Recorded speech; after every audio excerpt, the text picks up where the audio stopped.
nothing we are going to do about it.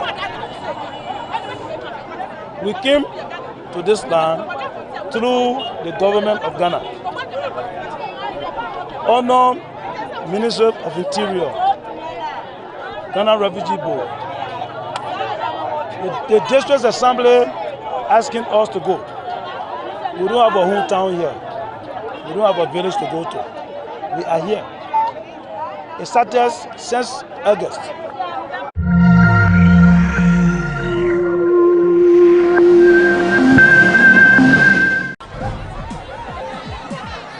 Powers and principalities. There's so much fire inside me. Tragedy struck when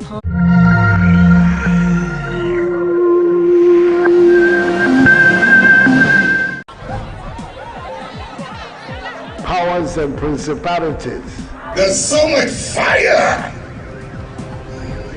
inside me. Tragedy struck when part of the largest hillside at the kosher rubbish dump collapsed. It's going to be fun to see how he goes about approaching this game.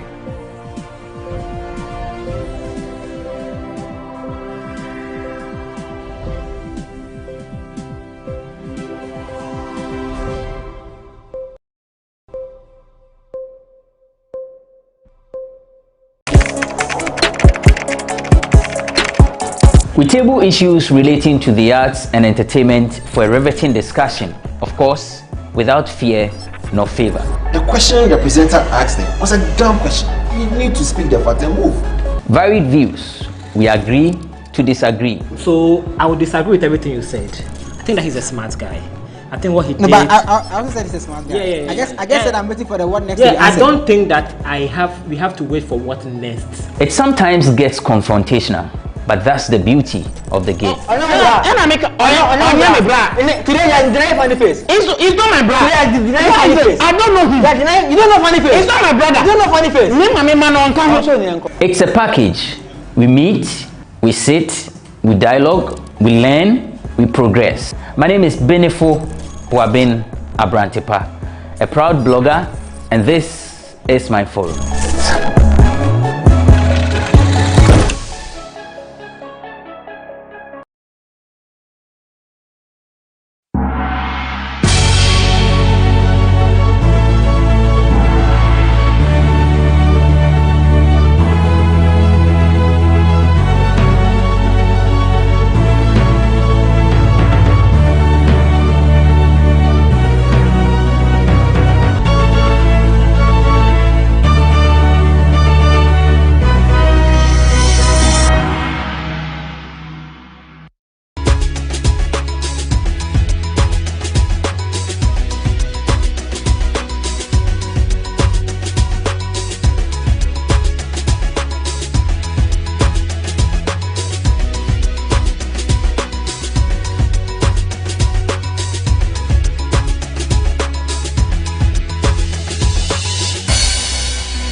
This is an image of the liquid as it is now. It's a storm drain of 34 meters wide. It's about 93% complete. But the contractor is still working to get it done. And this is the liquid itself. This is the state in which it is. The contractor is working tirelessly to finish the road before the end of the year. This is another image of the liquid. This goes to the China Mall. These are the states of the road as a now. Realistic to expect this road to be completed by the end of the year? Yeah, 50% of the road has been done. What has happened is we built a new carriageway and we are going to move the traffic onto the new carriageway. Hopefully from this week, we are going to do the bitumen works for the section that we have traffic. When that is done, we start working on the existing carriageway. That will take a lot more time because most of the structure is in place. And the new one which has been built. Our major challenge this month has been the rainfall.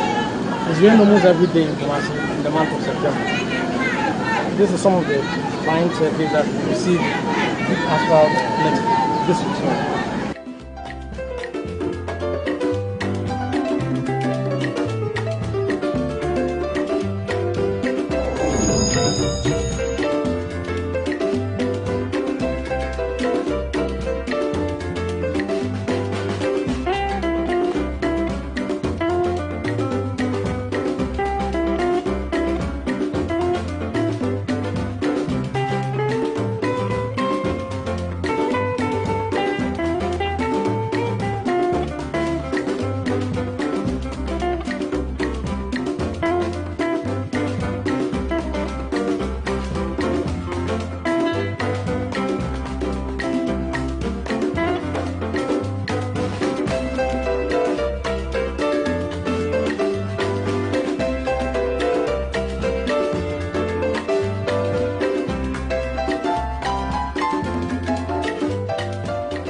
Just that number of adults.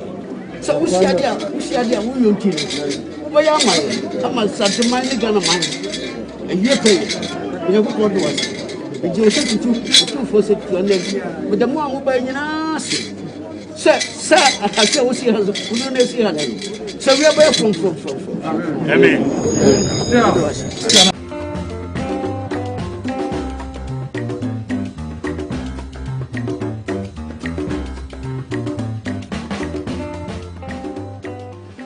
The works commenced on the 29th of April 2019. Currently, we have done 29 months. The contractor has requested for additional 16 months to complete the project, which will take the completion date to the 28th of August 2022. Mr. President, this is the typical cross-section of the road. Originally, it was a two-lane road. What we are building, we are having two-lane carriageway on both sides with a shoulder, and then there will be a walkway. The President, I'll take you here to show you. Mr. President, these are some of the activities that has been taken during the 29 months. Over here, we are doing quality control works. Here, we have asphalt being laid on the road surface. Mr. President, there was a need to construct the both culverts, but that is a very big river in the project. Now we have completed that both culverts, which is taking water from the project out. When the road is completed, this is how we are going to look like. So here is the asset. Over here is the asset, and here is the stress.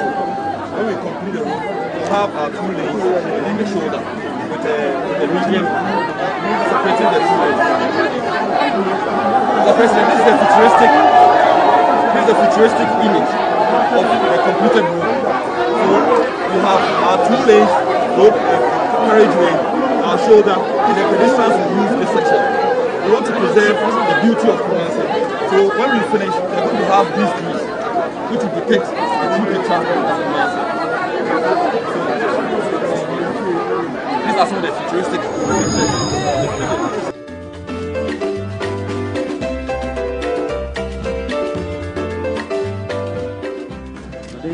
This is a 16-minute class for the student population located Currently, for this one, we are looking at that's this one here. All girls. All girls. It's a single sex. Yeah. We have a concierge, at least for assembly purposes. And then we have 8 offices in this building. We have 27 toilet facilities in this building.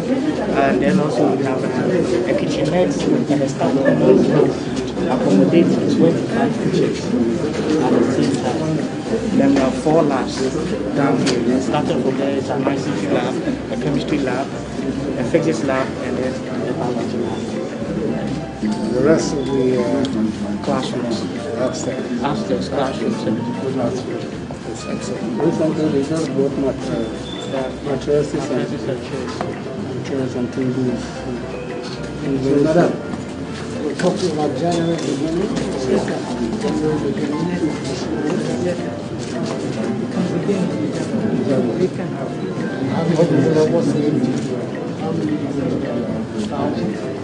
No, we do not have that 2 weeks. Yes, we want to limit it to about 500.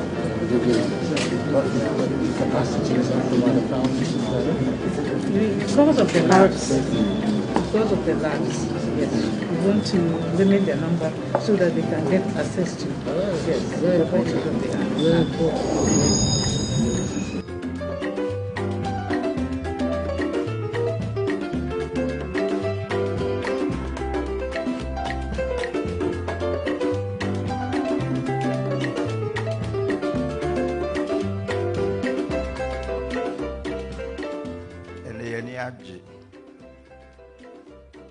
Sana ese ba ye ka asante amantuo enum no a bekwa aman ka ho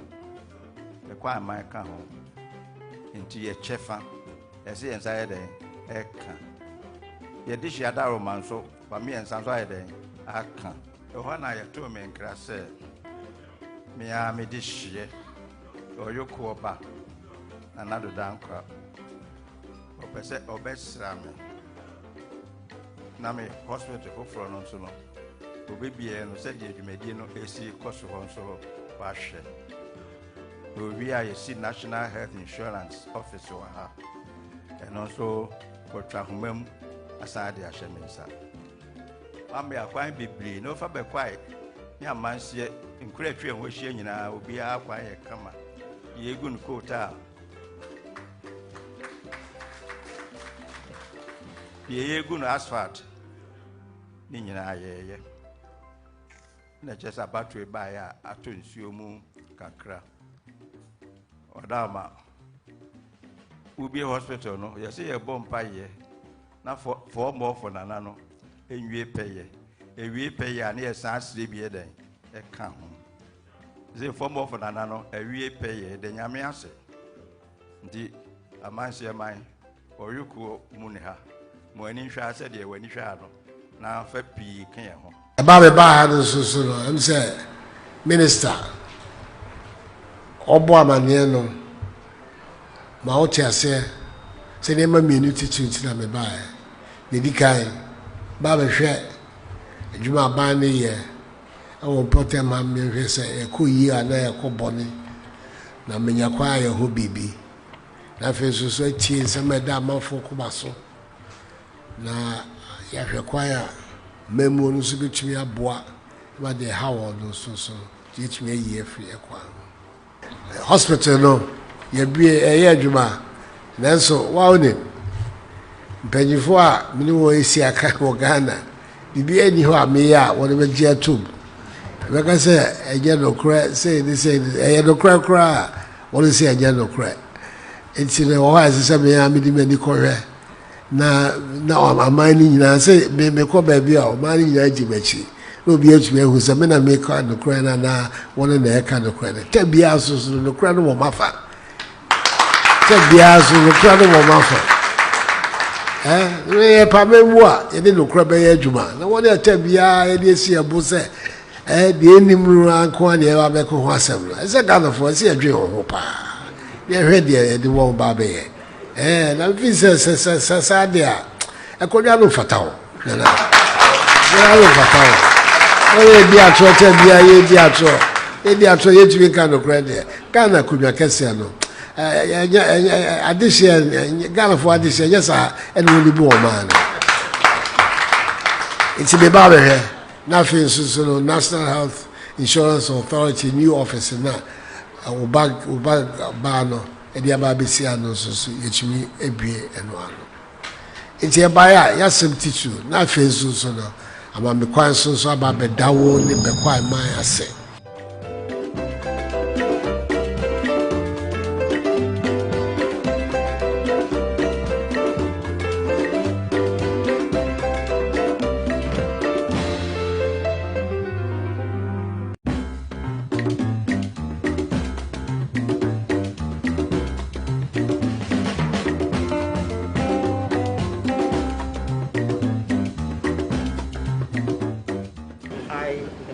Clinics just around this corner. And we also have a herbal unit as part of the mandate of Ghana Health Service. So we have a herbal unit also in the so it's also here. And this is our main OPD with 5 consulting rooms. So we can move on. You're operating? Yes, we are operating. We started operating since the month of May. Okay. And we are operating since the month of May? Yes. We started exactly on the 4th of May. And we are commissioned the one last year? Last year, 7th November 2020. Yes. And so we started operating since after 6 months. After 6 months of commissioning, we started operations here. So we are operating fully. We have all services here. ENT, dental, surgical services, medical services, and emergency services. And all the services are operational? All of them are operational. You have how many, what is the complement of doctors you have? I have about 10 doctors currently, yes. Okay. Even though I need more. The 10 are divided into the various specialties. And we run special clinics here as well.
Panyina Brani Susano. No plan Ghana ha. Na a funny pie Juma Emma. And on the mainstay of the Bantama economy. Make campus Kumasi Nina. You should say, Eko Square, near Poya Ebano. No, Mosu Apon Juma. Obia Shishani overall blue working gear. No money nam ho. Me ma me no to aduane wa ha. Omo ma break is ana. Omo nyina ba ho bedidi. The economy was strong here at Bantama. And so after some time, for various reasons and for various factors, and a Jumai Abba form. Minim said the trade minister for some time now has been working on it. Now Abraham Ebeye MP no, and I'm assuming say Mr. Meba Maba it me ba facility ya ebe said the numesi ko. Mi do ano mi re ho pa. Eti o man panyu be kai kra, I say mi sure letter braille. There means yes any say abiding na ho odin ba beta no plan Ghana chi. Na asa peje biem. Na ye ne Bantama any Kumasi so no ye Juma ye. Your plan has been a household name since the 70s. Obiani. Now so me twi madwena ba bibi so. Samukaya Oman Panyini Je Kufuor na breso. The metro transit bus a buy no. Sabreno and a new plan adwuma e be new plan adwuma.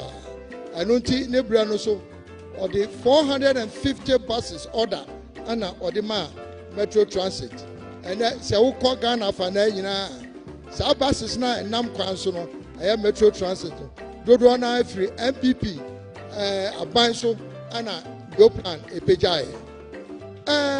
Ya say the ekomoji ane me mwasima muka nyina omampanyini wate ye mu hia ne say the orakofo ye no mo pese omampanyini ano so to asoma mo na ono no nani abre kura chen mo ebi se wutie na sema oka one nam Ghana fa na nyina o se ade ba ko a eda na koma so eni se obepeja mfidi djuma ebi se mfidi djuma an idea Juma Beba Ghana.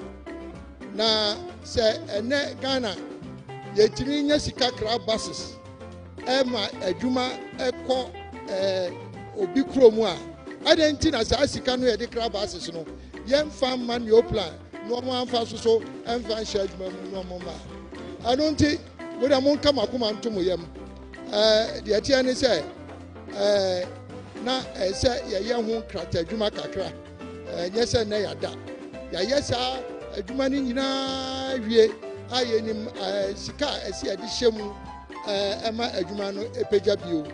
Na Titru Susono, Massa Akase, Munia order from Metro Transit, and also so, Majidi said, Yera, and also Ebeka Watson.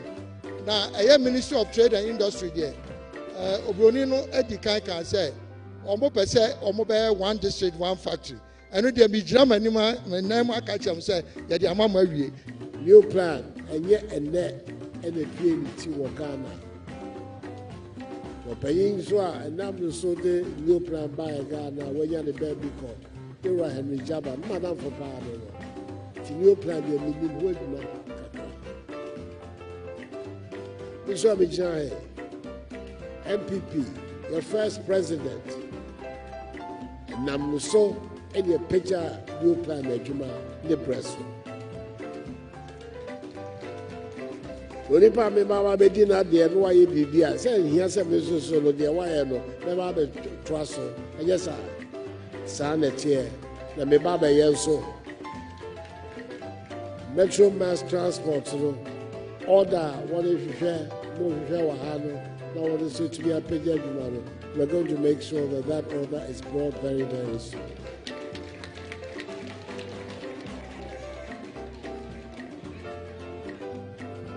Nothing so no.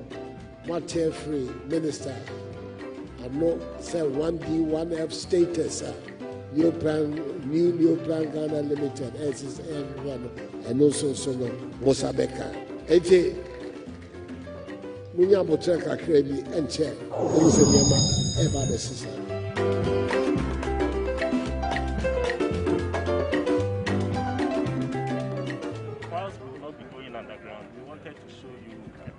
Some pictures of the work that has been going on for the past 3 years and over.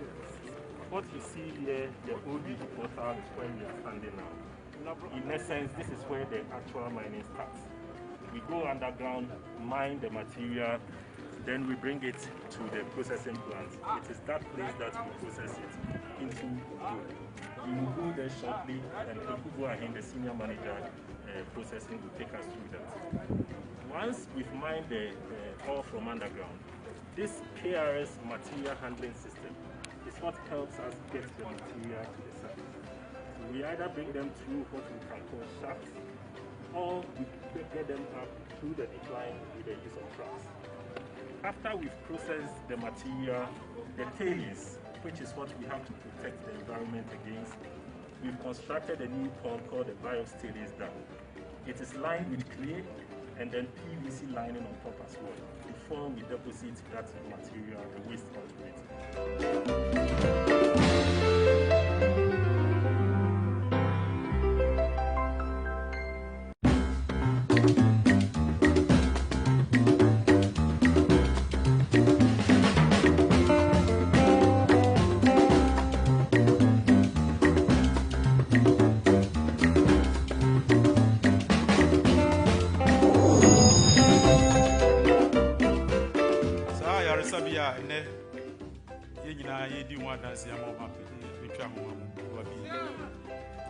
Eba beso adansi mai ahuchire kese a ewo yaya rehwem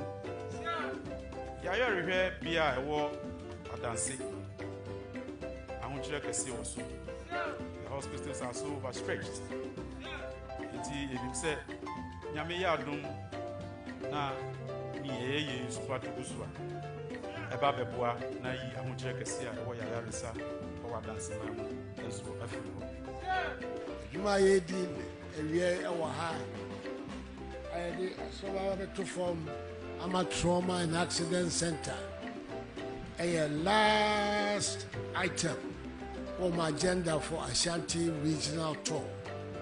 The 4 days day and I'm a bar Ashanti Meru bar pro na ha and the medima pro bono eba na wie to me that say nyamenshira adasemai esha gbe asemai esha Ghana man na me da masa papa.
Back again, Charlie. If today is your first time on my YouTube channel, you know what to do. Come join the family, hit the subscribe button, like and share. I'm currently at the most popular place in the Western region, which is called the Lighthouse Cape 3 Point. Have you wondered what the southernmost tip of Ghana looks like? When you look at the map of Ghana, this is how the tip of Ghana looks like. And I hear it's an amazing place. I'm here to see it for myself, and I'm here to share with you my experience. And so there's a lot of history here, and I'm sure you'll be interested. So come, let's go.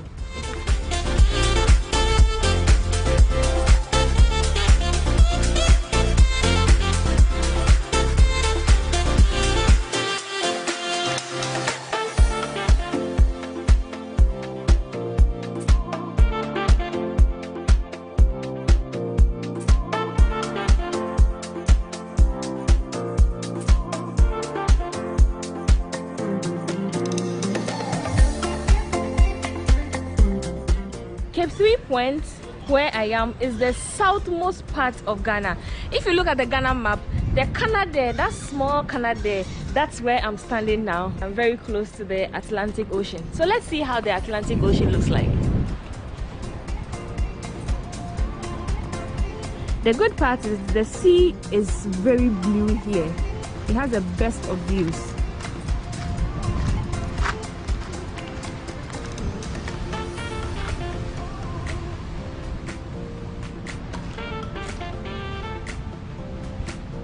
This right here used to be the former lighthouse.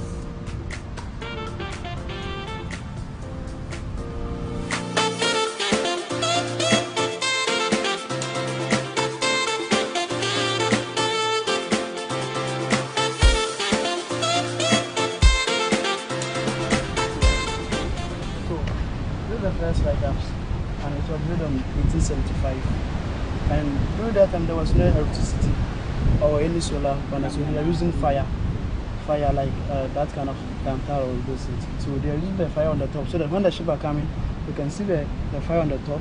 Tell them that here there's a danger here, like the worst here is big, so you shouldn't come closer. You need to go further before they pass. So the ship they don't come and land here, but it just pass. Okay. But yeah, that's what the light is here to give direction of ships.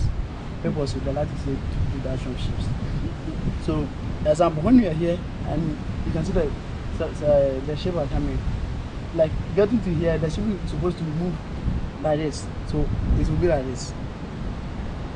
See, oh, okay. Because of this point. And because of the way the Ghana map looks yes. like. And here you have 3 points here, and you can only understand when you go upstairs. So you have first point and second point. You have another third point here. Okay. Yeah.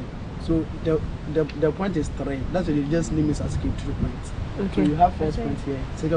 The second point is where the light is, and this is the longest point too. This is the longest point. Was it taller than this? No. This was the height. No, this one. That's the height. No. It's not tall, but it was taller than this one. It's broken. That's why it's short. The tip is broken. Yes. That is why it's short. short. Okay, sure. Was it intentional? They intentionally broke it, or yeah, it's intentional because of the so that wouldn't distract this. So okay, that's.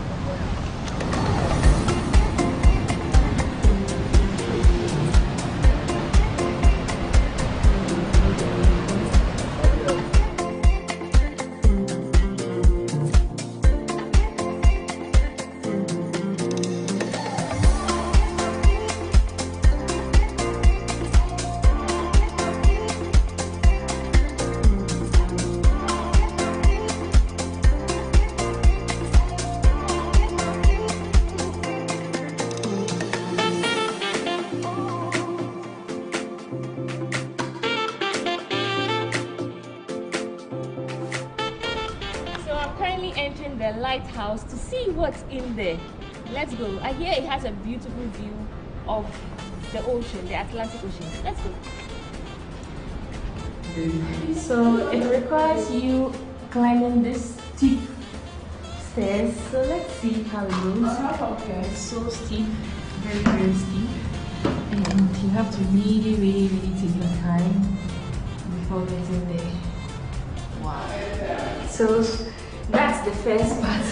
The second one is, oh my goodness. So, hey, because I'm holding the camera and the phone, it's a little more difficult. Okay, I'll catch you guys when I get up there. Hey, how are you? How is it going so far? I'm okay. The way you're panting. Out of breath. Okay. We have to go down the second we came up. Don't they have like an elevator? This was created in the 80s. How do you expect an elevator? Oh my god! It's a nice size now, man. Wow. This is no easy joke. Especially when you've already taught the place. So this is the view from the topmost part of the lighthouse. This is very breathtaking. If you are scared of height, I don't think I would encourage you to come because it's really far. You can see Abigail down there. She looks like a little ant, and the view is beautiful. Very, very beautiful.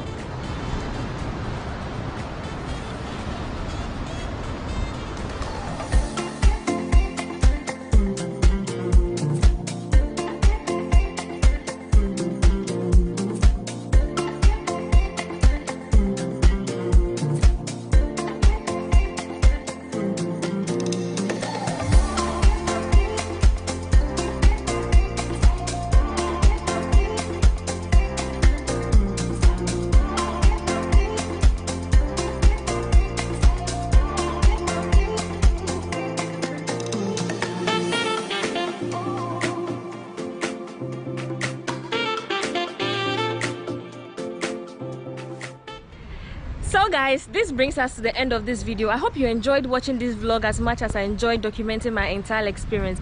I hope you learned something here from Ghana. I mean, this is one of the most beautiful spots in Ghana. If you come in the months of December, January, February, you will get better views because it's been raining for some time now, even though we are not in the rainy season. So this brings us to the end of this video.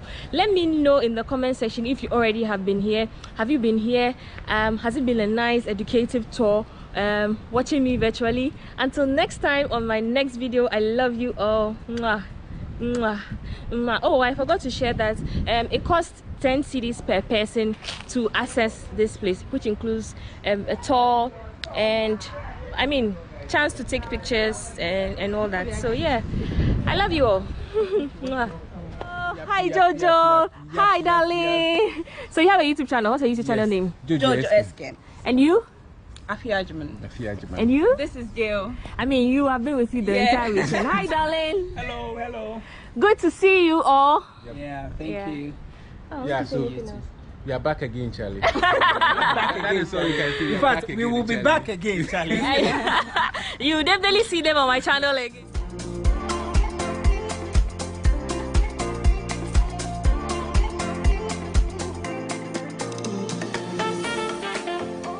Have you guys seen a rubber plantation before? This is a typical plantation, a rubber plantation, and this is how they collect the rubber from the plant. So what they do is they cut the tree and then it leaks from this to this. So this is how it's actually smelling. It smells a lot. It has this bad smell. So I just decided to make a stop for you to see because I have seen it. Guys, let me know in the comment section if you want to know the whole process of how rubber is made. I would come back again for you. Let me know in the comment section.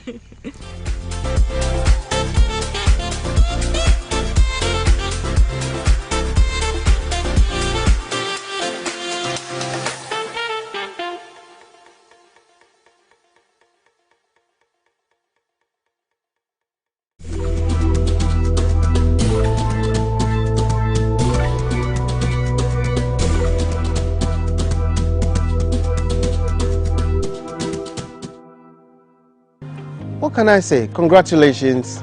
The media these days is not easy. I think that you guys are doing your very best. And when I look at the team of people who are doing this work, I can only congratulate you and hope that this team will maintain and move on to achieve much greater things. But congratulations. You're doing a good job.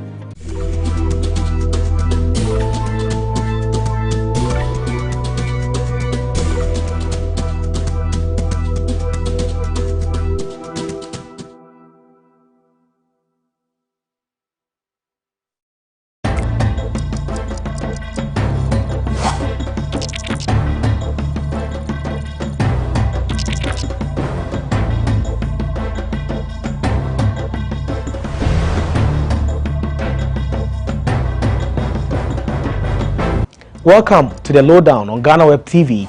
This program covers all the relevant issues from the hard truth to the facts and fears. My name is Ismail Akwe.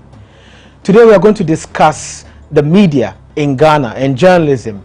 Journalism in Ghana has become more pluralistic than in the past, and thanks to digital media and social media, now the traditional media is following social media and digital media to get the news. How did we get here, and what has been the story in the past? Our guest today is a seasoned journalist, and he's also a politician, and he's going to take us through this journey and evolution of the media in the country. We'll be right back on the lowdown.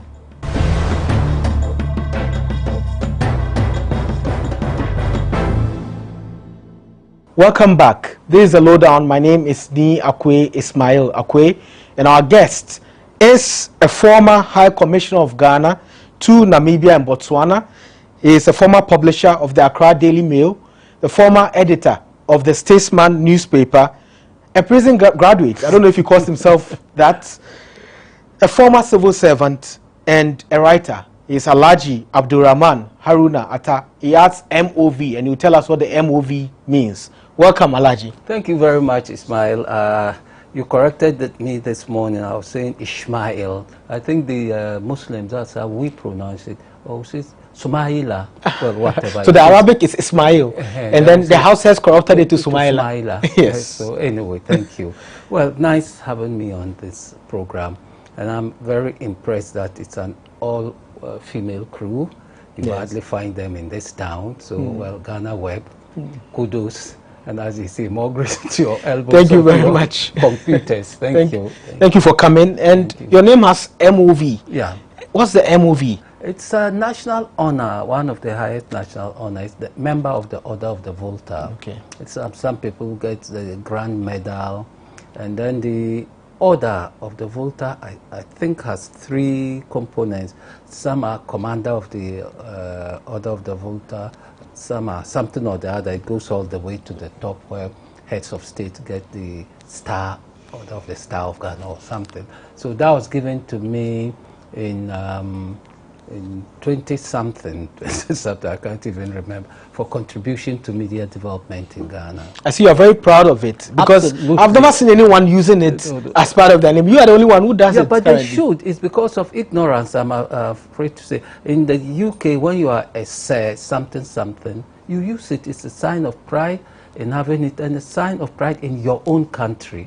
So member of the Order of the Volta shows my pride in my country. And I think all those recipients, when you get it, just add it to your name. It doesn't take anything. And then when you are going to formal or some informal occasions, you wear, whether it's a pennant or the, what do they call it, the sash. Or what you put in your pocket here. So it's just part of pride in belonging.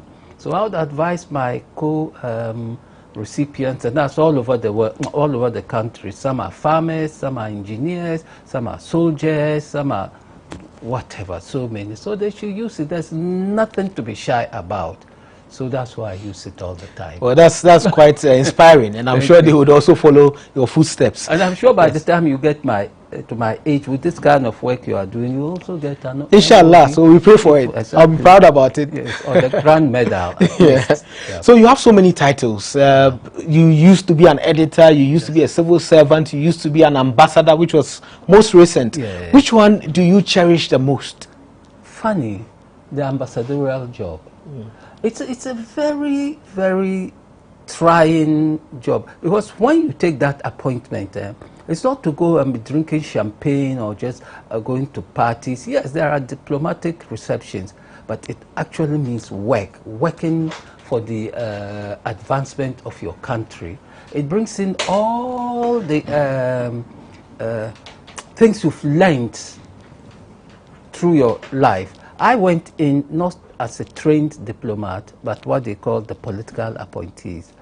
For the first few months, I had to use to learn, and I learned on the job. And by the time I was leaving, I think I had done so much work for Ghana. I'm proud to say that something we call the PJCC, the Joint Commission, Permanent Joint Commission of Cooperation between Ghana and Namibia, for example, had been in abeyance for about 12 years. When I went within the first year, I was able to get it going. And the PJCC is the platform on which nations discuss matters of interest, set up the policies they want to follow, the areas of cooperation. So it's a lot of work. And then you have to do with the personal relationships with your hosts and also with your staff, with your Ghanaian staff. So it's a lot of work. I found it more exciting out of all my my experiences.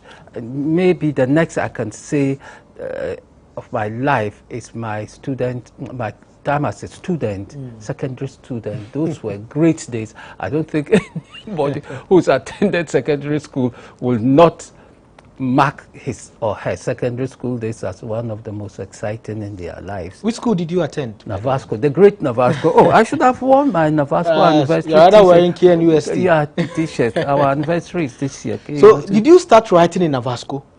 Yes and no. Not formally, but a little article here, a little article there. We had some small magazine, and it got us into trouble even once, and I was suspended from school for 1 year.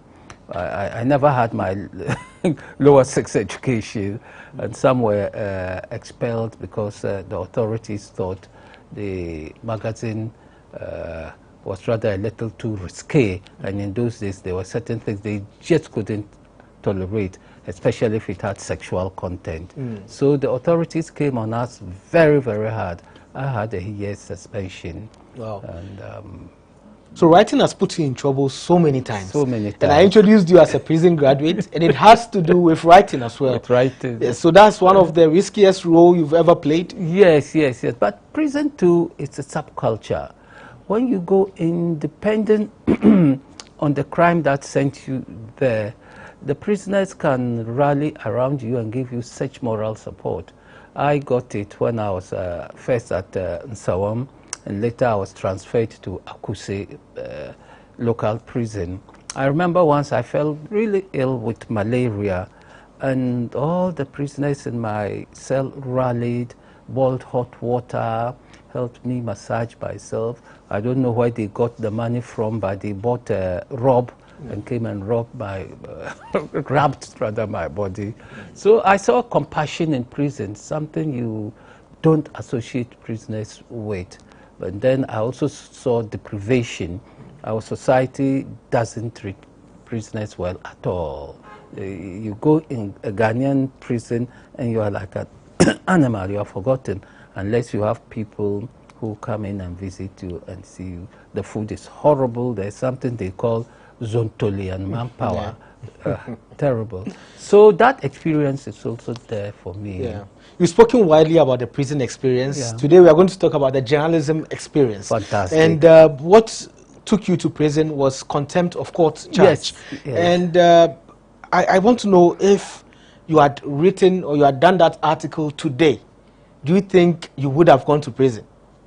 No, we've come so far. Contempt these days would not send you to jail, really. And in those days, even the contempt that sent me to jail was because the lady that sent me to court was my sister-in-law, Mrs. Rawlings.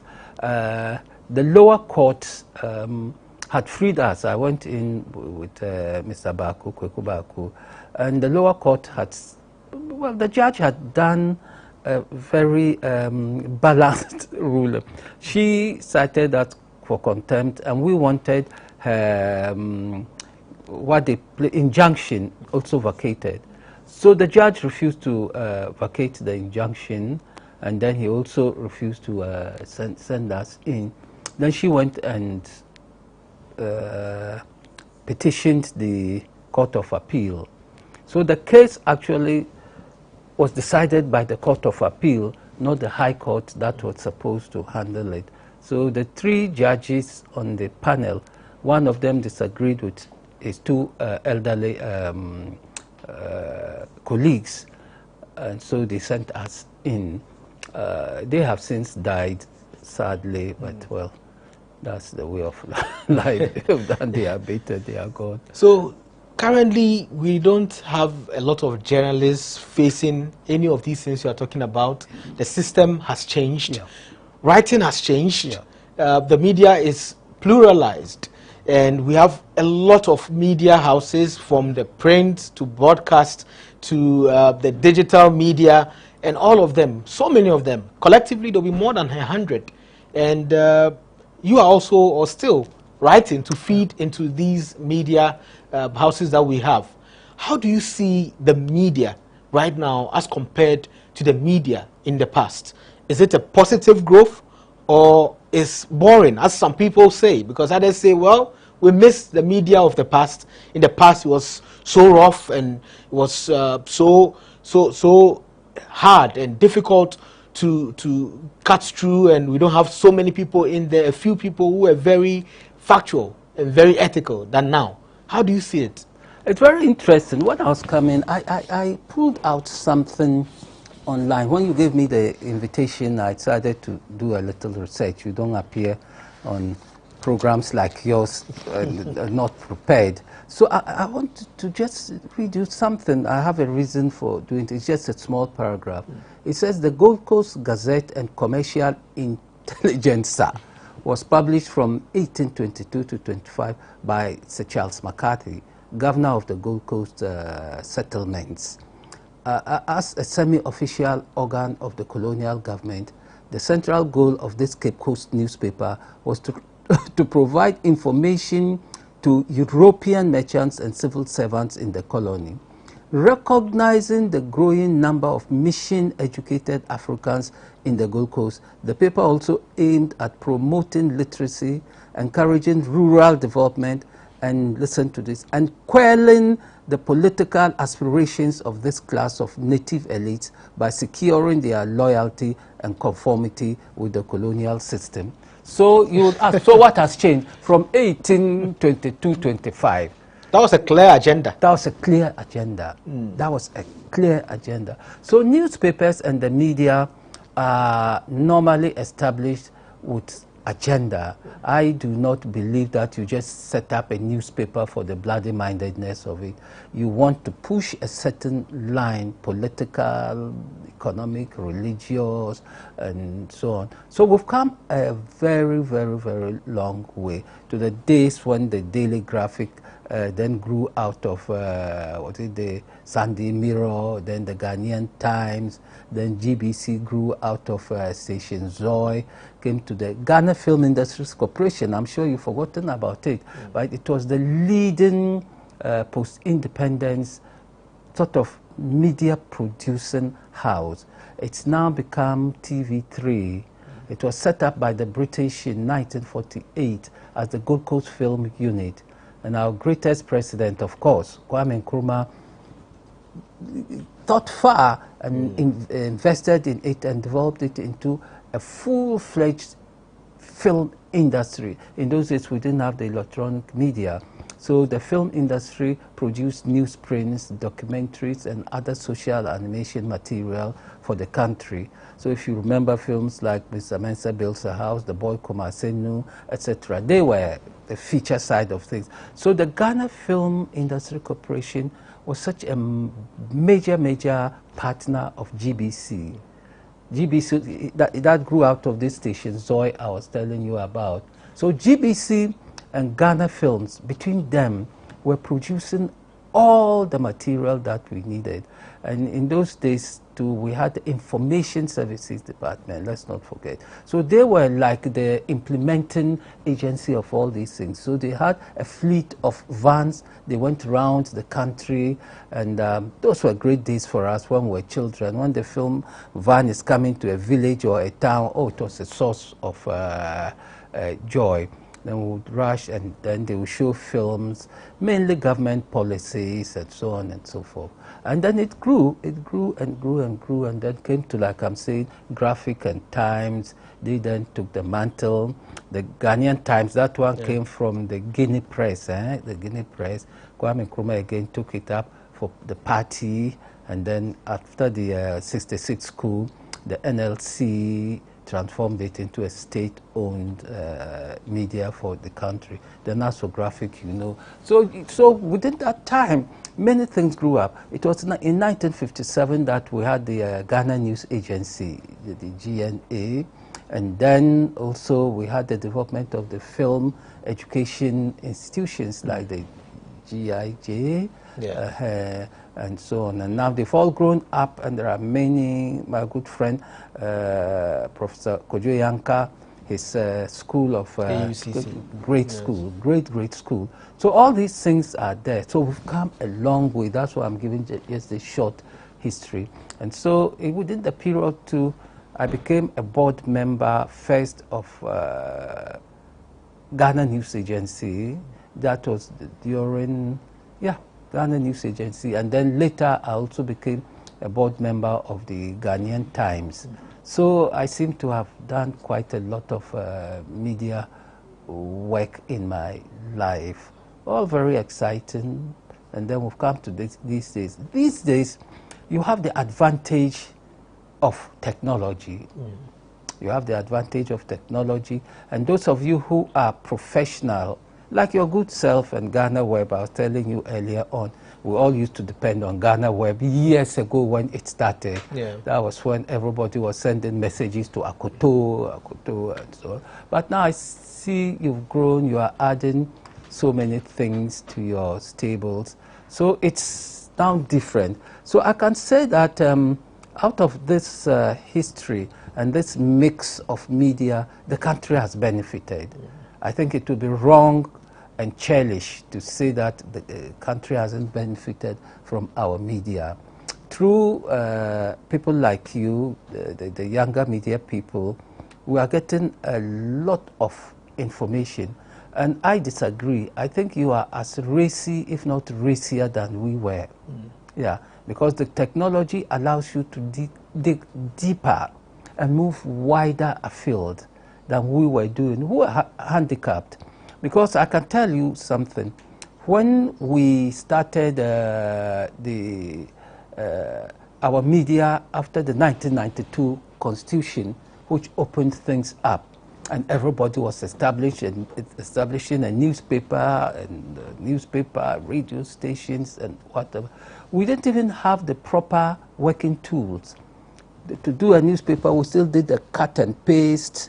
We will cut, paste here, and so on. But now everything technology, unless you don't have the money to do it, but the means to do it is there. So it's given us a lot of variety in the media, and that's why a plural media is there. We shouldn't fight a plural media. I disagree with the people who say you should conform with each other. No. You be as different as possible. Be as different and as innovative as possible. The country would only benefit, excuse me, from that. Our period, let me tell you this little history. My good friend Cabral, Ambassador Cabral, he was the one, I think, who went online first with the Independent. So it was a cause for him to bluff with his pioneering role in getting online. So the first newspaper to go online. To go online. Yes. So and that time it was Africa Online. All of us later became Africa Online, Online. That was even the email address of my newspaper until we moved on. And I also, in my own little way, it may or not mean anything, either the first or part of the first to introduce the use of digital cameras to do my pictures and do my pages. So it was then a very small camera like this, and I was carrying it all over the place. I cherished it so much I wasn't even giving it to my reporters. I wanted to do my own pictures. So I remember the late Jacob Echebelante once told me that, he says to me, Abdul Rabat, you are too old to be doing this. let your reporters do it. But then that's how the status was in those days. Technology was almost nil. And then, of course, it started building up.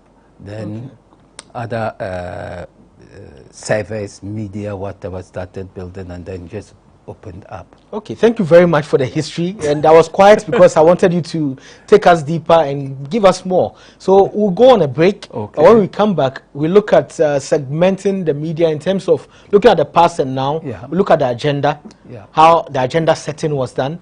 Also, we look at the quality of content. Okay. And then we also look at social media and also digital media in total. This is the lowdown. We'll be right back after this break.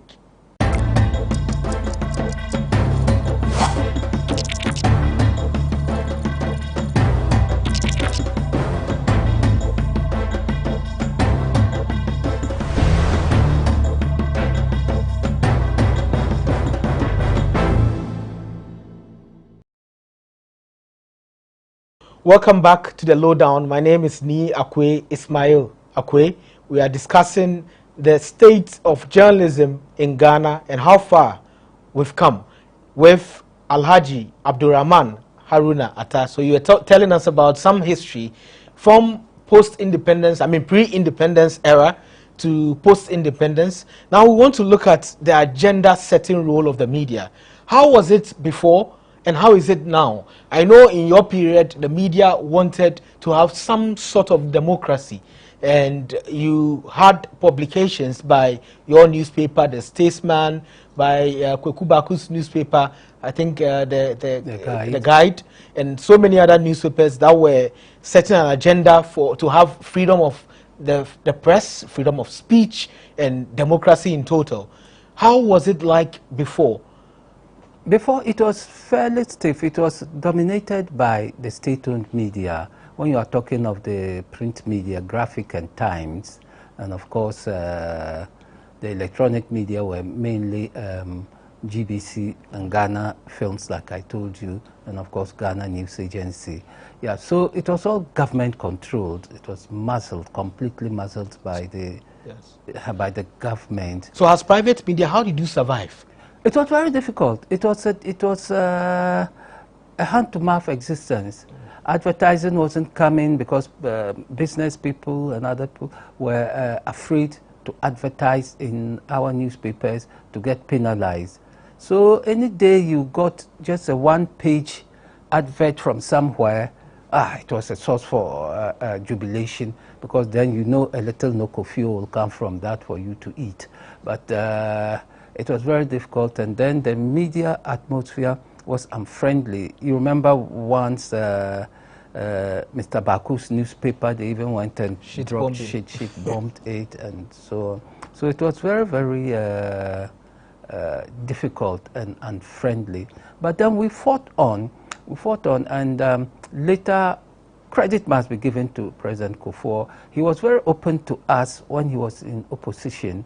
And so we would meet him every now and then, and we kept hammering that what he should do, his living legacy, would be to abolish the criminal libel section of the criminal code. So it was from us, we put pressure on him, and truly too, when he won the elections and became president, that was one of his first legislative actions, to abolish the criminal libel section of the criminal code. Could we say the media played a role? I mean, then it wasn't opposition media. Did you play a role in Kufuor's election? We did very much so.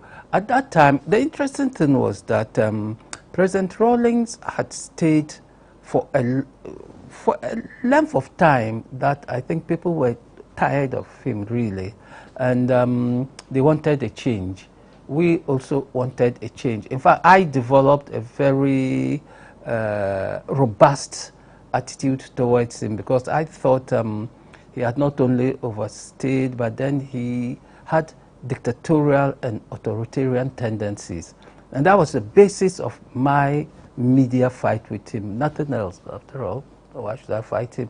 He was my wife's sister's husband, so really we should be on good terms. Maybe even if I had behaved myself, I probably would have had some droppings from the government of the day, but anyway, that's a joke. Yeah, so I was very robust in my columns in those days. It was called Taking Issue. And I took issue with him because I thought his style of governance was not exactly what the Constitution was about, because we all struggled to get this Constitution through, but he still retained vestiges of, so when he says something, it shouldn't be opposed. So I did it. Kweku Baku, my good friend Ibn Kwaku of the Free Press, and so many other names were involved in this ambition to get the media landscape at least cauterized of the kind of tendencies that was keeping us down. So in those early days, after the 1992 Constitution, we were like little kids in a candy store. We were all over the place, stealing from here, putting this in our mouth. So we were a little unruly. That's what we were. We were a little unruly. We didn't cross-check our stories. We didn't ask for second opinion or give the other person the chance, because we had an agenda. Back to the word, your word. Because the agenda was to get rid of Rawlings. So we worked hard, and luckily we had a listening ear from the candidate before then. And then when he became president, he was very open to us. And so that quietude started coming. The media scene started becoming quite very open and very relaxed on us, though we were unruly and robust up to this day. Why I'm saying that you people are no worse than us is that you are doing precisely the same thing we were doing. I don't think you should underrate your efforts. The problem is that, you mentioned it, the development of the citizen journalism thing has meant that anybody now can call themselves a journalist, really. In the US, for example, when they ask you your job, your journalist, they don't ask you where you went and trained. For them, once you are a journalist and you are giving voice to the freedom of expression, that's your job. Nobody's really interested in whether you have a certificate or not. An employer may, because they will be looking for qualified people. So for them, trained journalists would be what they will go out for. But there are some people who don't care. Once you can write and once you can dig things out and go out there, fine. So in the US right now, we have Fox. Yes. CNN. People say Fox is right-wing supporters of Trump, and then CNN, left-wing. The New York Times is considered the main left-wing newspaper in the US, and so on and so forth. So we have those divisions. The divisions become vile and unpalatable when we now start pushing violent or uncompromising political or politicians' viewpoints. So then the problems start coming.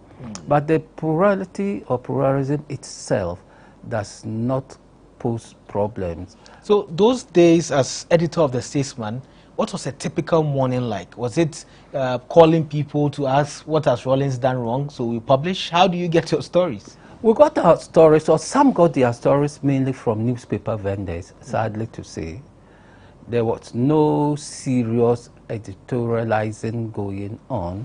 The newspaper vendors would determine that your headlines would sell or not. And they would let you know. Me, they used to tell me when I formed the Accra Mail, and I decided to move away from this kind of journalism, and that's why I named the paper the Accra Mail. I wanted the city to have its own newspaper that can report on many different things around the city and bring people's awareness to the problems of the city, the aspirations of the city.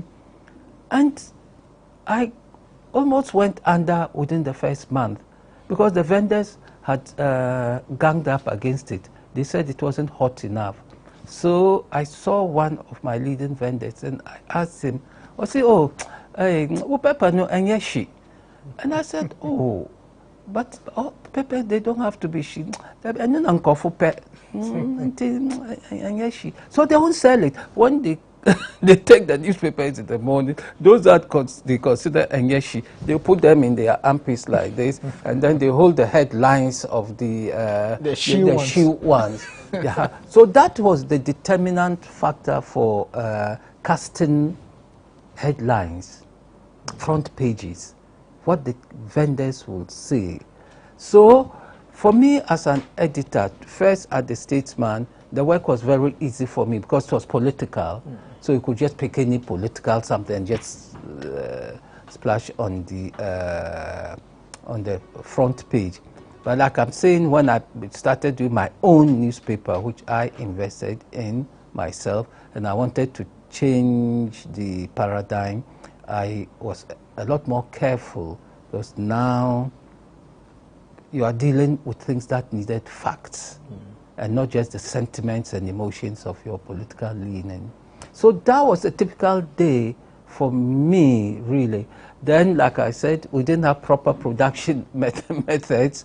So now you put things together, now the cut and pasting will start and so on, and then you finish, and then you are carrying the, what we call them, there was a name we had for them, there's a name anyway, I forget them. Then you carry them physically to the press, or the press people will come to your house, their house, and pick those cut and paste things with separate photographs. So they will go and make films of the photographs, and then they have the text. They had a way of matching these things, and then they will print. And if you are lucky, they get it right, and it comes out the next day. So quality was a problem then? It was a problem. Quality was a problem. Oh, there was a time when you would even print, because you couldn't afford the good printers. So you'd go to some wayside printer who couldn't give you quality, because that's what you could afford. And there are times when they print pages, certain pages, you couldn't even read what was printed. The quality was just zero. It means that besides the agenda setting, there was also the commercial part, which could have attracted some people to go into the media to invest in, independent media, because they wanted to make money. Yeah, yeah. But the Ghanaian businessmen or the people who had money were not so sure about such investments. Yeah, because the governments they find as prickly. So who wants to put his money into a venture that could easily have problems overnight? So that was a real problem. It was a cottage industry. I don't think we were serious newspapers as such. It was a cottage industry where you go and sit a few of you, editor. In those days too, we didn't have these mobile phones as common as they are today for you to even be looking for stories and so on and so forth. So you were just there in that little office. You shared with others. You did your cut and paste. And also another technological thing. So when we finish all of that, we then copy whatever it is on CDs and then send the CD to the Africa Online or whoever was putting it online, and you give it to them physically, and then they will sit at their place there and then do it and put it. Now it's different. You can do all of that. So that was your attempt to go online? Online. So you put it on CDs and give to the online managers to put it up. Yeah. That was quite interesting. It was quite hectic. Yes. So we've come really far, and now the digital space is wide, is bigger. Social media is there for everybody to be a citizen journalist, as you explained. And citizens are now sending their articles to be published online on the biggest media houses like ours, GhanaWeb. How do you see that from then when it comes to citizen participation in the news making? Do you receive letters to publish in your newspaper, or do you go out there to talk to people to have them or their views published? Oh, we would receive letters. Our post boxes used to be full of letters and unsolicited for articles. So you didn't even have to go out to seek the content. The box office PO box would deliver sacks of letters from readers and people who just wanted to publish something. And so we had space for everyone in those days who would contact us. Some people may even just call us and tell us that, oh, they've seen a story in our paper, we should hold a page. They'll do a rejoinder. So in those days, we took the constitutional requirement of rejoinders very seriously. At least I did. When I did something and someone brought a rejoinder, we published it the next day, usually where we printed it. We didn't hide it inside. If it was on the front page, we'll put it on the front page. So that's how we did it. It was never a dull moment, really. Never a dull moment, but you were always on tenterhooks. You were always on tenterhooks. But now things have really changed. The only problem I have right now is that there's no editing going on because of the citizen journalism there. And I think maybe the online editions are overwhelmed, so they don't always read what comes to them. So you go online and you start reading certain errors that you think an editor should correct. I'll give you two examples from me just last week. To rein in, R-E-I-N, they should rein in whatever. I wrote to rein in, R-E-I-G-N, like the reign yes. of a king, as different from reigning in. And my editors here and elsewhere didn't correct me. The same mistake was everywhere. Was everywhere. I was so embarrassed. Haruna can't tell the difference between rain and rain. But I had given it. I thought my editors would read through. But then you do well. There's a young man. Well, I'm not campaigning for him. Kent Mensah. He does the Mail Online or something. Yeah. Occasionally he will read and then call me and say, "Oh, editor, is this what you mean?" And I said, "Oh, Kent, God bless you. God bless you, my son. If this had gone out without you reading it, I would have been embarrassed." So that's the only thing I think you should do better, the editing. And then the second thing was that there was a place I should have just used an A to make the sentence meaningful. And for some reason, I missed it. And it's not as if I just write and send it to you people. I have someone I call my peer reviewer. I'll send it to him. Every article I do, I'll send it to my peer reviewer before I post it to you. And he also misses all these things. So it's a difficult thing. And that's why, again, in those good olden days, the office or the job of a proofreader was a very important one in a newsroom. Very, very important for a newsreader. Because you can miss little things that then would render your story, a sentence, meaningless. And then there are sometimes too, after writing, I say to myself, "Oh, isn't this sentence a little long-winded? Could the editor have cut it a little for me?" So we do that, but it's not your fault, really. Yeah. It's not your fault. So that's what is exciting about the media. So soon we'll talk about citizen journalism and your position on that, and also we'll talk about training institutions, journalism training institutions. Are you a journalist when you attend, or you have the skill of journalism, or you can be a journalist if you are quite on the job or any other way? We'll come back on that after this break.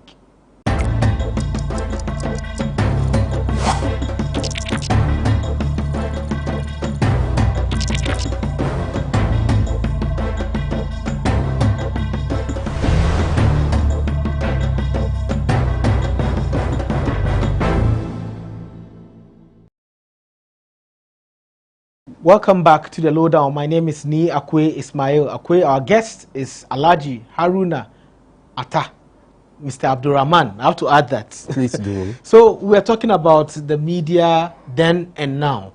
And citizen journalism. Facebook is a big proponent of citizen journalism. We have Twitter. We even have YouTube, where bloggers go around and take videos and do interviews and post them all over. And they are all calling themselves journalists. Is it a position you would ascribe to, or you think is an overshot of the role of journalism? Now, journalism, you see, unlike other professions, I think it's the only profession which takes its source from the UN Convention on Human Rights, the freedom of expression, which has been domesticated in almost every constitution on this planet, the freedom of expression. So media work, journalism, therefore takes its source from there. It does not that you must have a degree or a certificate to practice. What it allows is that you have something to say. That's the basis of journalism.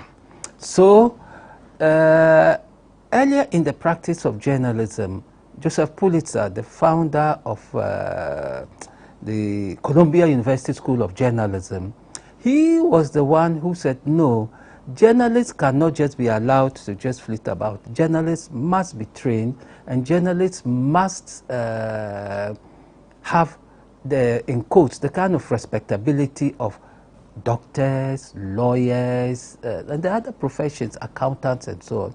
So it was from that time, around 1911, when he wrote that his famous treatise on journalism, that people really started now thinking that, oh, then journalism can be a discipline that should be studied. And I agree, it should be studied.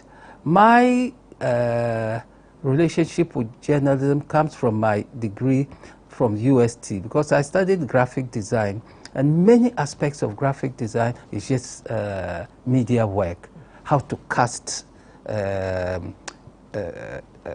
this one we use for advertising. There's a word you use for it.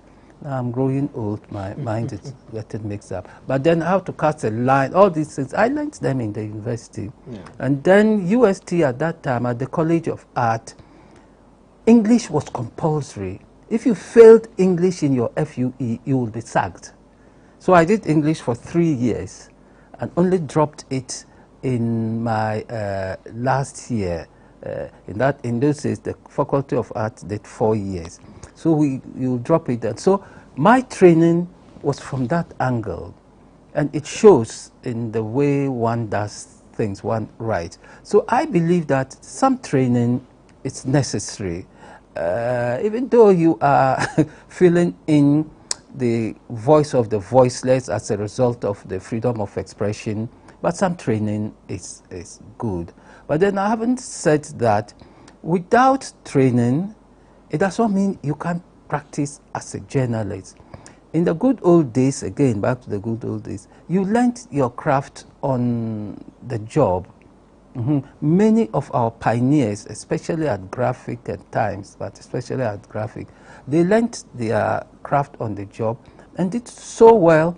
Later, they were sent to the UK, to places like the Thompson Foundation. I don't know if it's still in existence, yes.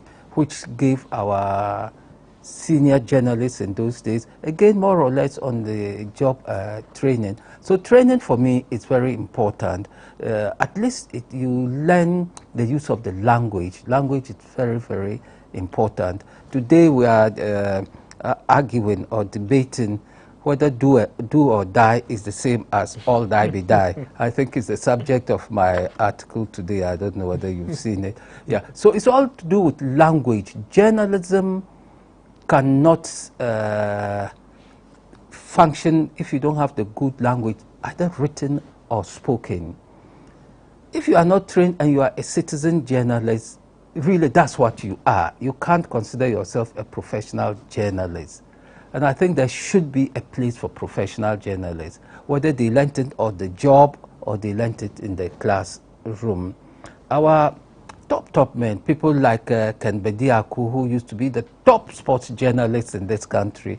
Uncle Ken is now an old man, but people like him, people like one of the great editors, he wrote a book, the Gab books, Cameron Dodu. These were great editors, you see. So I think rather that yes, there should be training and we should have room for the citizen journalists, but we should not let them overwhelm the professionalism of journalism.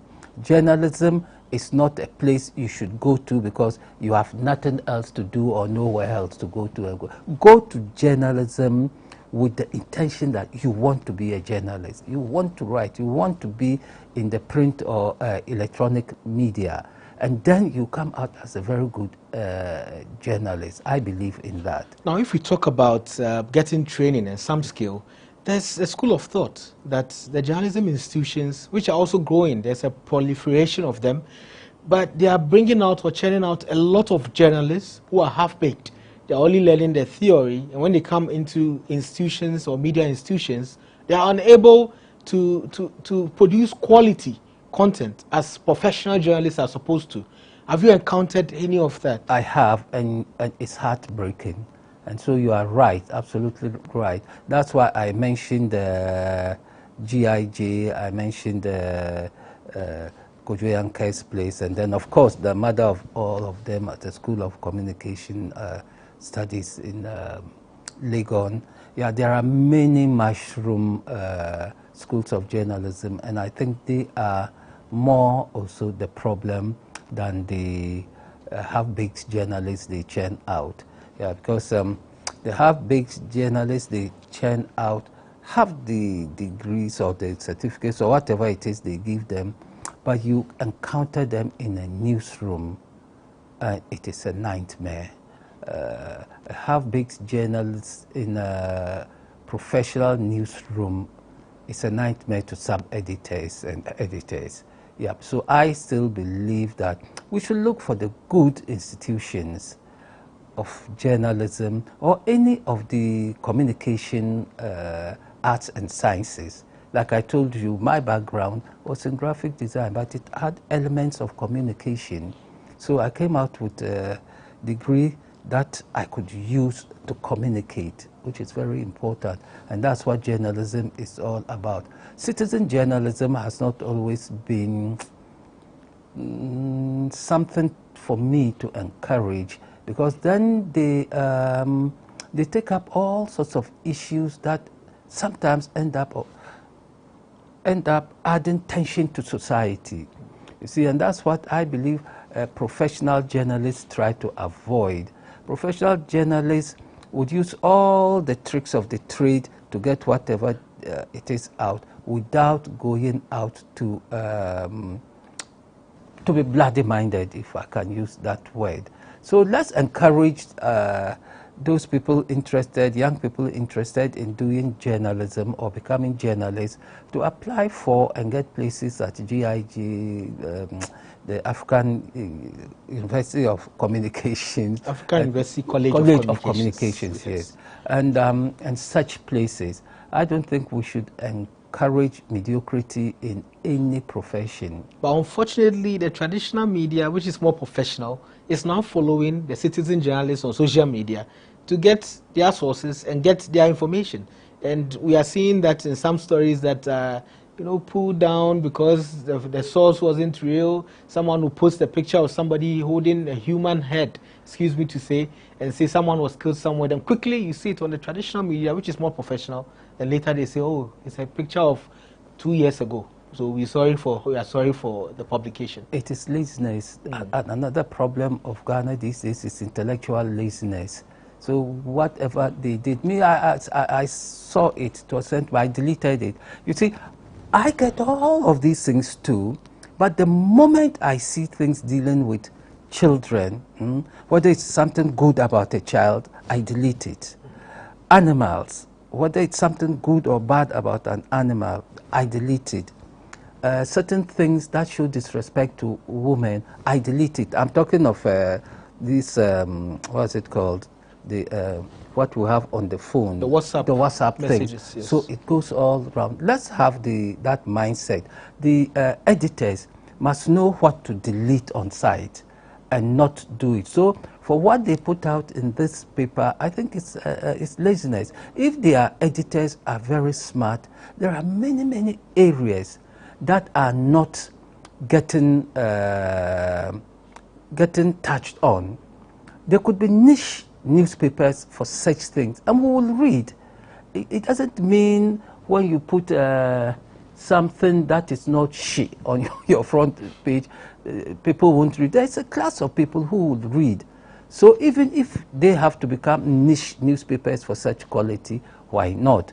After all, they are lucky, especially Graphic and Times. They are still being supported by the government in many respects.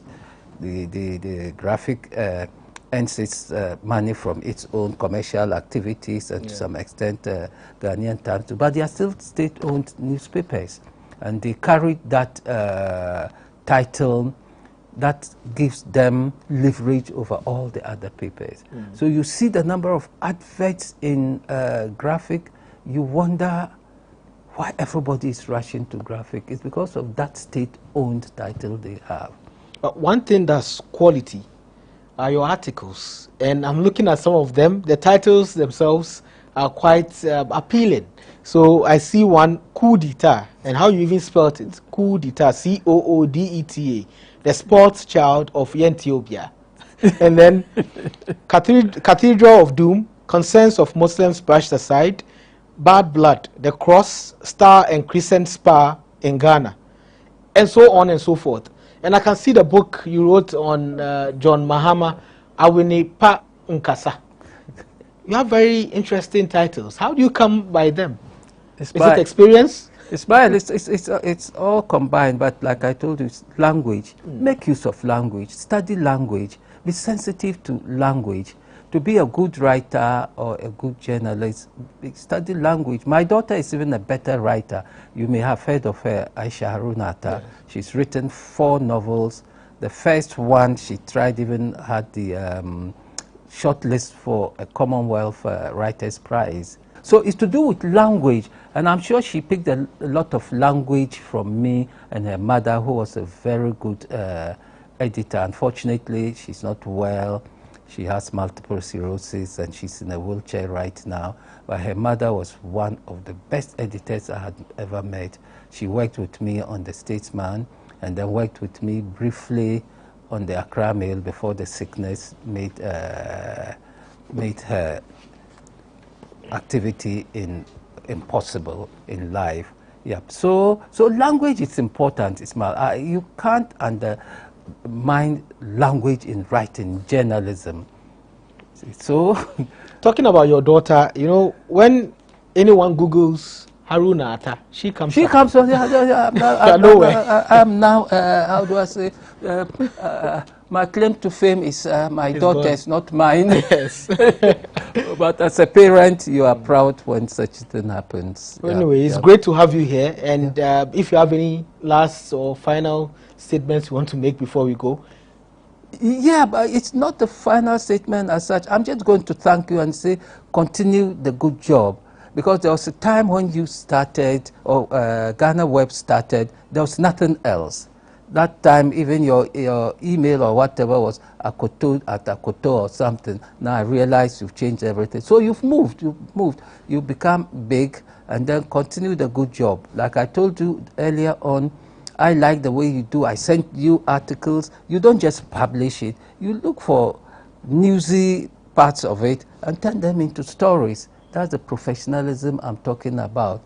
So let us do that, and let's leave a little space for the citizen journalists. They can never outclass or outrun professional journalism. The rest assured. They will make noise, but professional journalists will still survive. Thank you very much for coming, Alhaji Abdulrahman Haruna Atta. This was quite an informative interview, and we'll have this every Monday on GhanaWeb TV. My name is Ni Akwe Ismail Akwe. Be safe.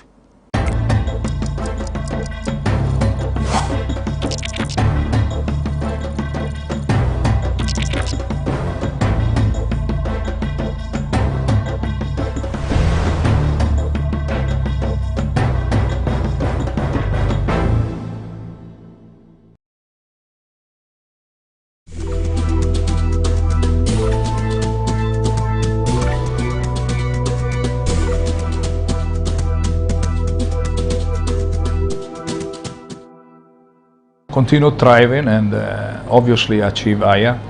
And everybody knows that even though I'm not working with them again, but my personal relationship with the owner and many of the management and the staff, it is where my heart is. So I wish them very well, but I'm sure that even without wishes, they will still do very well.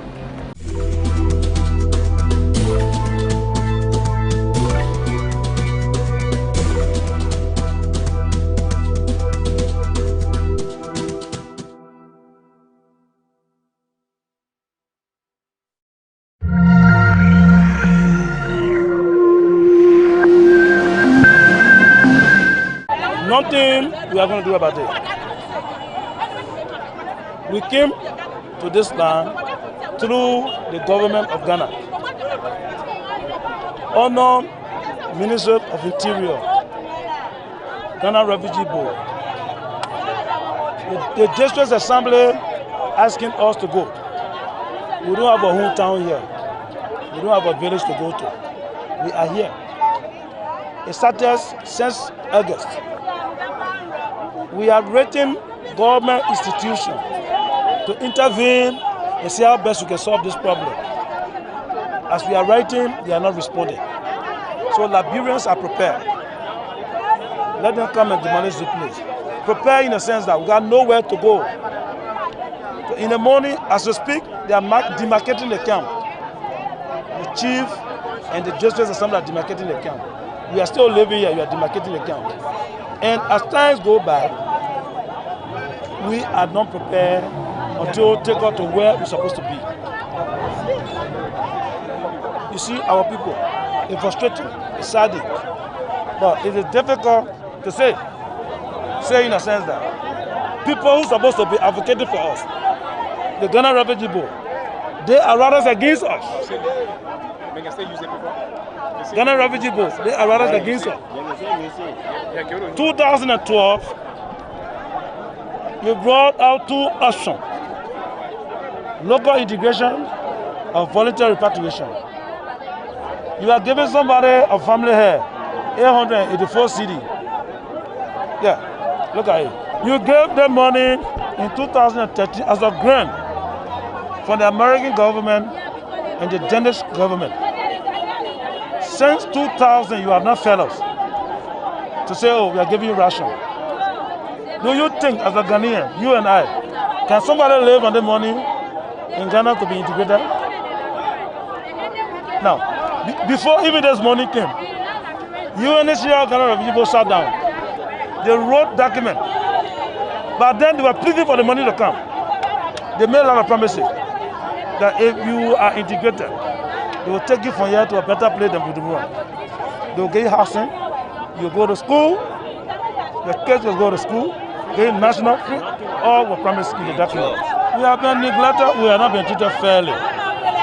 They have deserted us. See today, situation of such, it is the full responsibility of Ghana Refugee Board to be here. Are you seeing any of them around?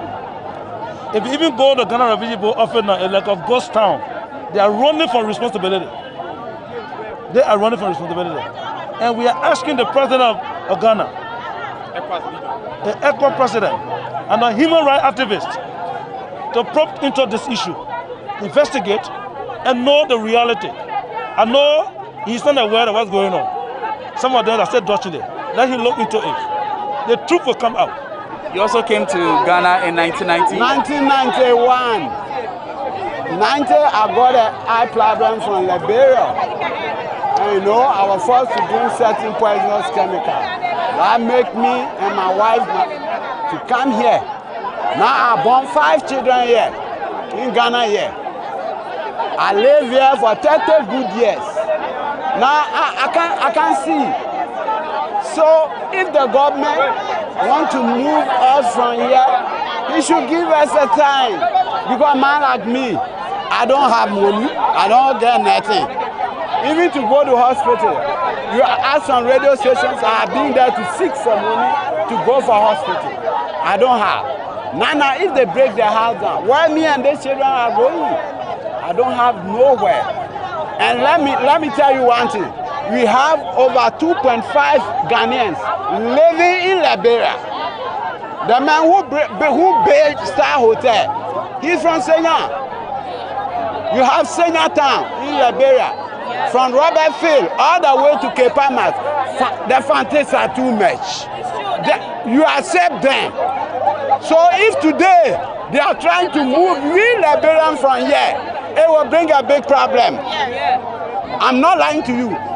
I know my people in Liberia. It will bring a very big problem. Now me and you talking. What is going on in Liberia? You don't know. I don't know. We beg Nana.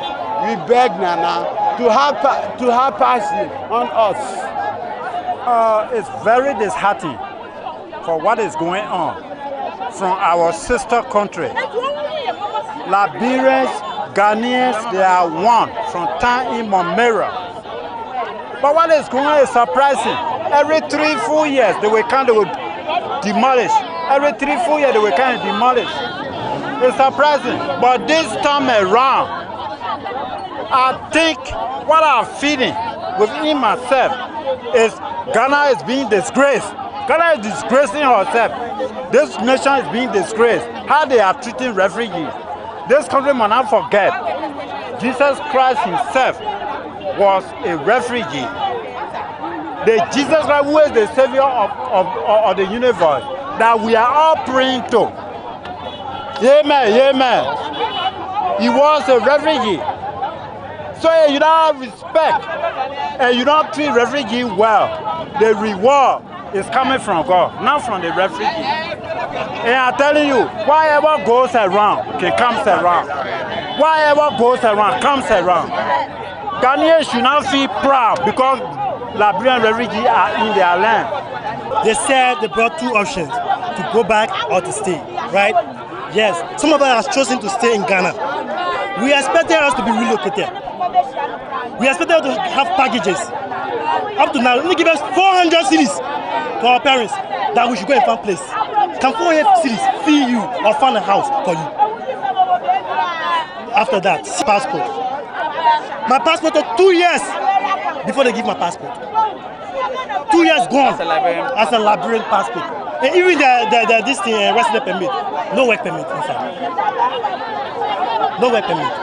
If we going to find job in Accra or somewhere, they will ask you, do you have PIN number? Do you have Ghana ID? They won't give us the job. Labor job, that's what we can get sometimes. And the labor job once a while, they will sack you because you're not Ghanaian. See that? So this place we are living, we are not in peace. Our parents are traumatized. What they are going to do, we get a lot of people mad here.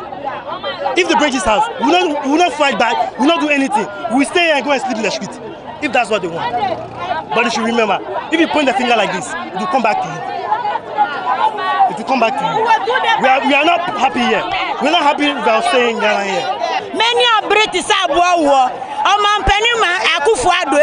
Yes, Rampa. Ghana for Pami Yanquine, Labera for Pamamonquine, Obiwa, and Mamma and Papa in our womb. Omo Wuko, into Pamamono Maquine, and the Uso no China, who be booked on Bra, let any problem. My scanner and guide.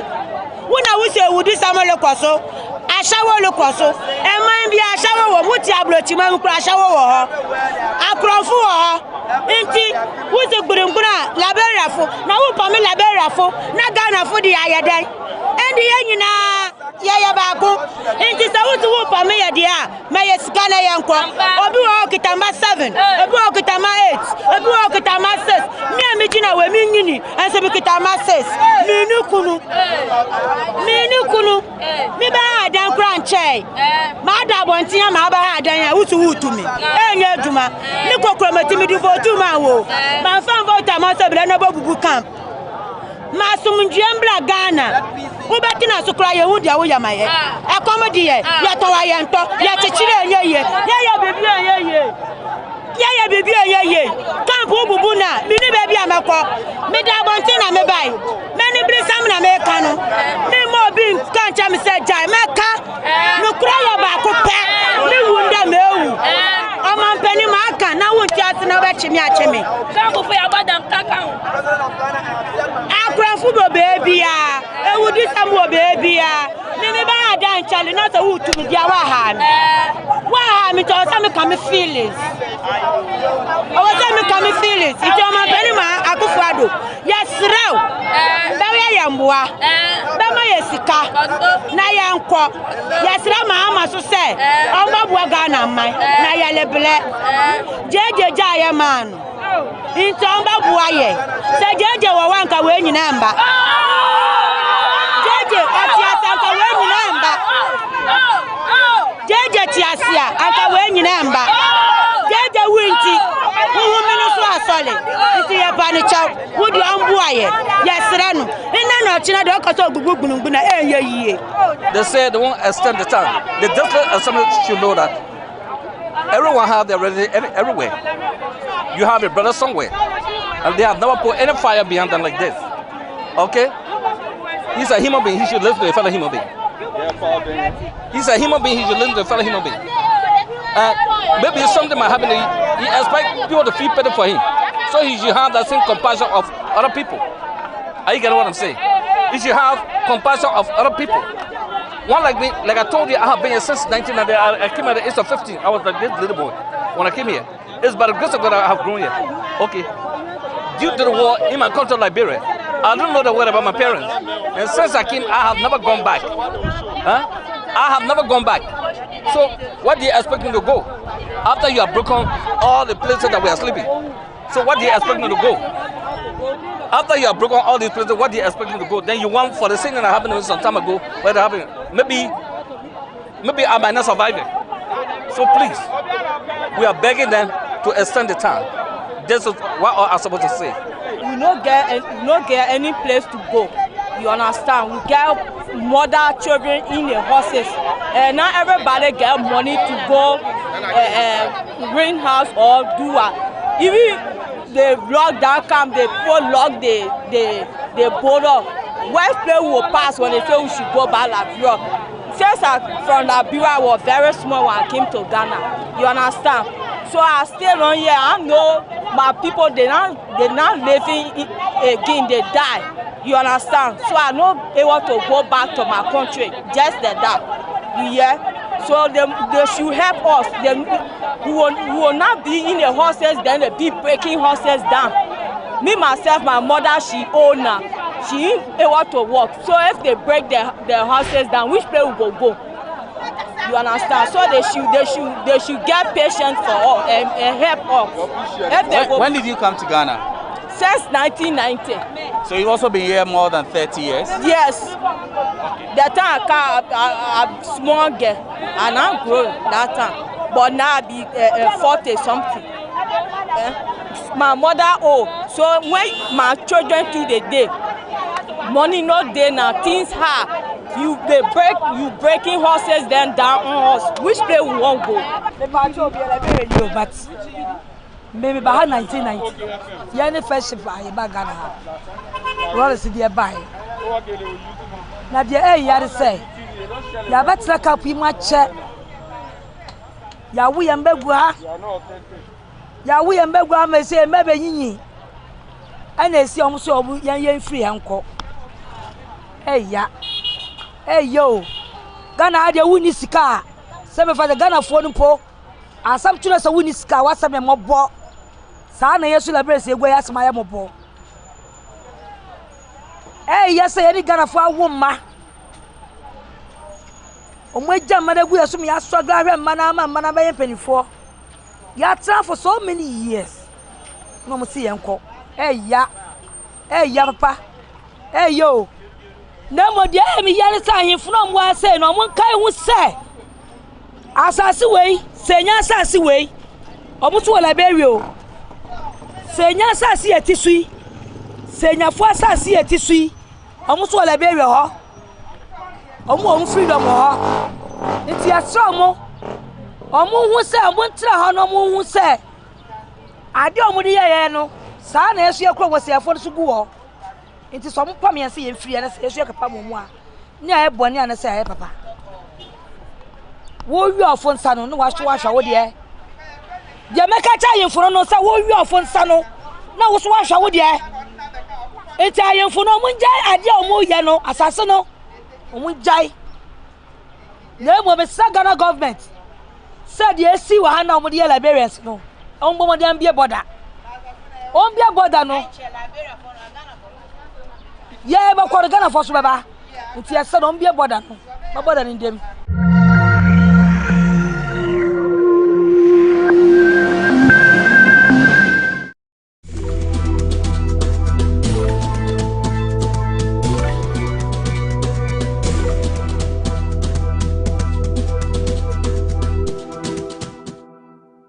I would want to congratulate management and staff for how far they've come. GhanaWeb is the biggest portal in Ghana and even in outside Ghana as well.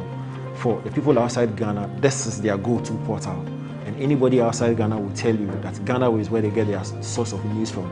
I've had friends who are residing outside Ghana, and anytime there's news about me, and this time it's about me, they hit me up and say, oh, I read this story about you on GhanaWeb, I read this story about you. So it tells me that it is the #1 portal for everybody else, for both of us in Ghana and outside. So I would want to congratulate the management and staff for the work that you've done over the years. And I wish you guys well.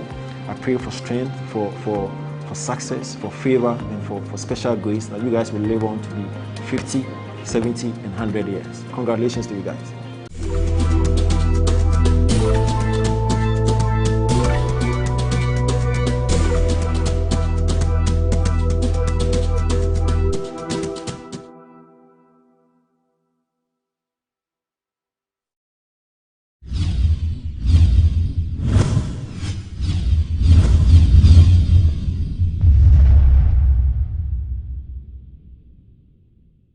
It's not every day we hear stories like this, but today's guest on The Untold flips the script.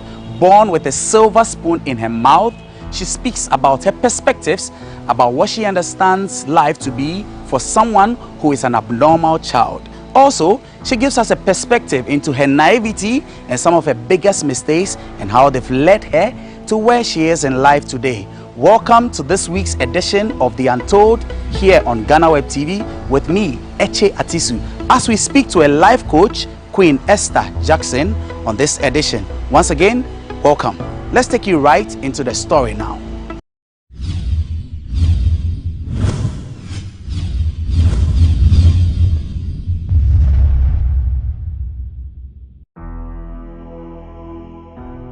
Queen says it as it is.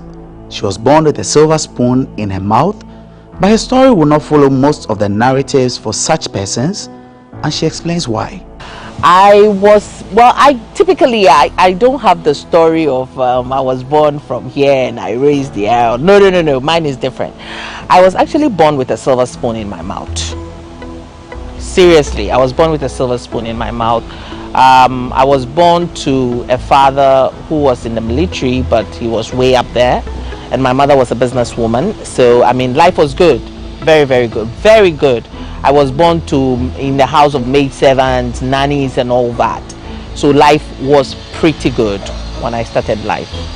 But when I was growing, there was something about me that my dad always found unique, and he always used to tell me about it.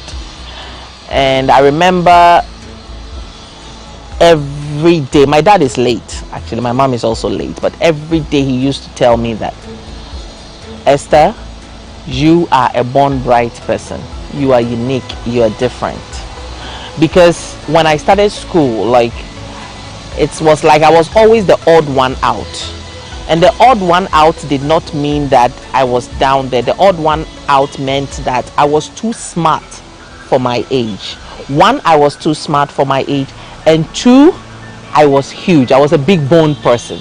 So at the age of 4, I was in class 1, but still I looked taller and huge than the rest. So I always had an intimidating figure, okay? And it made people wanna, use my intimidating figure against me by trying to bully me in a way, all right? So, but then if you get so angry and you attack back, you are the bad person. And if you relax too, they take advantage of you. So I was in a confused state from my childhood. What do I do when someone tries to, push me to the wall to fight back? Do I really fight back by pushing the person? Because as soon as I start fighting back, I become the giant. And when I don't fight back, they take control and I'm on the floor. Like most girls, Daddy's constant words kept her together, especially when, as a young girl, all she wanted was to be normal. But my dad used to tell me that, don't worry, that is how you are. You are smart, you're intelligent, you're different. Accept it the way you are. But as I was growing, being the odd one out is not an easy thing. And I know a lot of people face that thing a lot. Because you're being too smart, you are in class.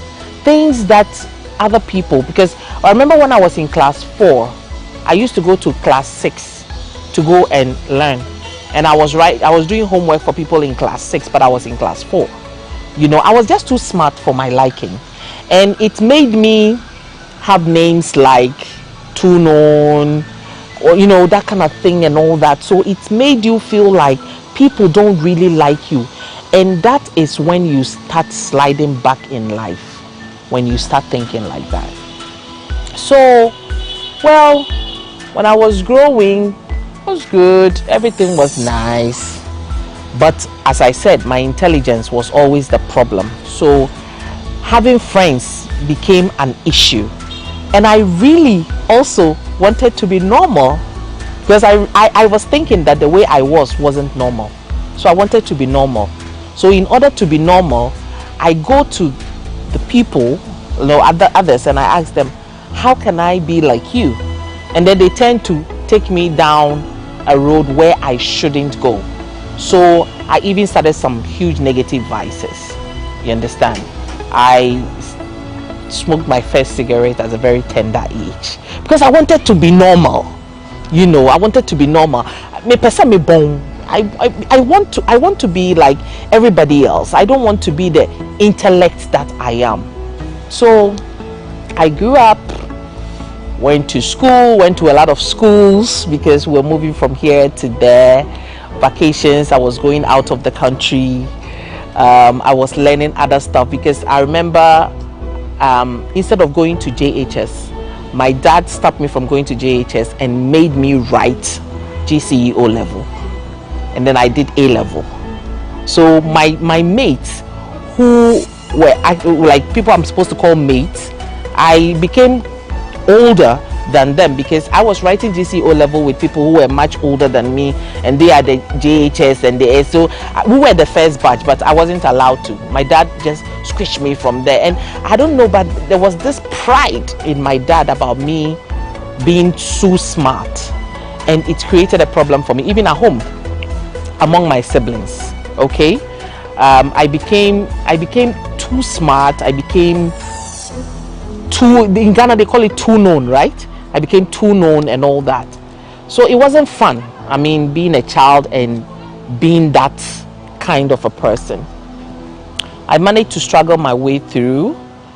And then in secondary school, I remember not wanting to go to school anymore because of the way I was. Because I wasn't fitting in. Seriously, I wasn't. So I took a lot of vices, but my dad did very well. What he used to do was that during vacation, he will let me go out of the country to go and learn a trade, be it cosmetology or anything. I can just let me go and learn how to make pizza, anything for me to, you know, keep up with myself. Getting to the university, she says, was when everything started going sideways for her. So by and by, after school, I got to the university. My dad died in, I think, in A level. So after he died, I got to the university, and that was when the whole thing started. My experience in life started from the university. Because when I went to the university, I knew everything. I knew everything, but to me, I knew nothing. Because there were other things that other people were doing that I wasn't really doing.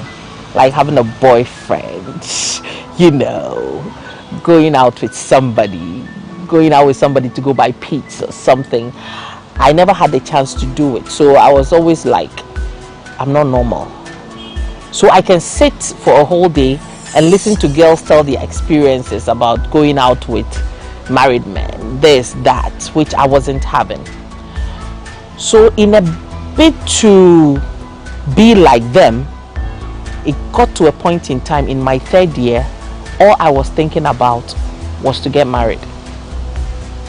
And it corrupted my every being.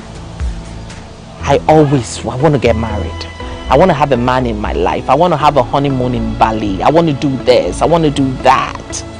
A desperate young lady as she was, she jumped into marriage in the most uncertain ways, realizing too late that she had just signed up for a bitter mess. In my final year after school, I went out for a party with my sister. That was 19 years ago, and I saw a guy in a Navy band playing a saxophone. Immediately I saw him, I was like, yeah, that's my husband, this guy, Charlie. I'm going to do anything possible, because I wasn't thinking about working. I wasn't thinking about the future, because it's like the future, the job, everything, I have it all drawn out. Because hey, I'm smart. Who wouldn't employ me? I can do everything, but I need that thing. So I was all engrossed in trying to, you know. So, well, got the guy, did not actually study him. I did not do anything, his background, nothing. All I wanted was to have a guy in my life. So I've got him, that was it. And lo and behold, the inevitable happened. I got pregnant. And the time when I got pregnant, he was leaving for operation. So he left to Lebanon. So when he left, I think 4 months later, I realized I was pregnant. I was so green. So when I realized I was pregnant, he called me one time. At that time, there were no cell phones in abundance like this whereby you can call. So he calls. So he called and I told him I was pregnant. He was like, oh, okay, no problem. You're pregnant. That's okay. When I come back, we'll see what we can do. As soon as he told me when he comes back, we'll see what we can do. The next week, I went to his family house. I was so, you know, I want to do it. I want to get married. I want to do it. So I went to his family house. I went to his mom. They were not really accepting me, because looking at me, they saw me as a silver spoon girl, a rich girl, you know, coming to a small village. I went to that village with my pregnancy, went to the village, was trying as much as I can for them to accept me, any means necessary. So I went there. I was actually not feeling it when I got there. There were so many signs on the wall, but I wasn't paying attention to all those things. So I went there, and I went there to announce myself to them that, oh, I am the girlfriend to your son, as your son is gone and I'm pregnant. So I came to say hi. And the woman was like, oh, okay. I met the sister too, and they were like, so I spoke everything, and then I left them. So they called their son confirmed, and I came back. See, all along this time, I did not even know where he lived, what he does aside from his job as a naval personnel, how his behavior was, what he eats, how he eats, what he drinks, how he drinks. The only thing I knew was what he tells me at that short length of time. So when he came back from Lebanon, I had given birth a month. My baby was 1 month old when he came back. He came back, took me to his apartment where he lived in the barracks and all that. And I realized there were a lot of odd things about him. He was not friendly enough. I didn't know him very well and all that, you know. It wasn't just sinking. But at that point in time, I was thinking that where I've gotten to, I've gone too far. So there is no going back. No matter what happens, I need to do this. And, you know, consequently, that was the first marriage in my family. So my mother just grabbed it like this, boom, and it was a whole occasion. Immediately I had to set the date, do this, do that. Family members are coming, everywhere is busy, pastors are busy, Mbeko Mami is busy, we have to go for some by force counseling and all that, you know. Everywhere is busy, you know. Yeah, but worry, you know. But then at the end of the day I realized that it was me doing all the work and the man was doing nothing, because whatever I say, he's like, okay, because it's not his money, it's not his brain, it's not his strength. All that he knows is that we're getting married. So we just did it. We set the date, we're ready to get married, wedding gown is ready. It was a Friday. Saturday we're doing the engagement. Sunday, no, we're doing the engagement and the wedding on the Saturday. Sunday we'll go to church. Wedding cake was ready to be jumped in. I was ready to go to the salon to finish up with my hair. So in the salon, I remembered I forgot my bag in his house. So I went to the house to go and pick it up. So when I got to the house, I had a call on my phone. So I picked it up in my excitement. Oh yeah, hello, Mrs. To be, I'm too busy. Hello, who is this? He said, oh, my name is, I've forgotten the lady's name. My name is so and so, and I'm a sister to. No, as soon as he said my name is so and so, I was like, oh, hi. Are you my husband's sister? Are you coming for the wedding? And the girl was like, wait, what wedding? I said, tomorrow. So why are you calling me? And he said, I'll call you back. I said, okay, fine. Got my stuff, got into my car, went to the salon. I was in the salon fixing my hair when the call came again. I picked up the phone and said, I am not his sister. I am his girlfriend. We've been together since he left for Lebanon, and he came back, and I got your number from his phone last night when I was sleeping next to him, because I realized you were trying to call him and the call was coming and he was trying to hide the phone. So when he left the room, I took the phone. So what did you just say? I said, but we have a child and we are getting married tomorrow. And the lady was like, no, you don't have a child, because he doesn't have a child. I said, you want to see pictures? Hello, we do have a child, we're getting married tomorrow. And he said, no, that's not the truth, because we are also planning, we are planning a lot of stuff. And are you Esther? I said yes. But he said no. What he told me was that you are a certain woman he is trying to lure to get a visa to travel. Okay, all right.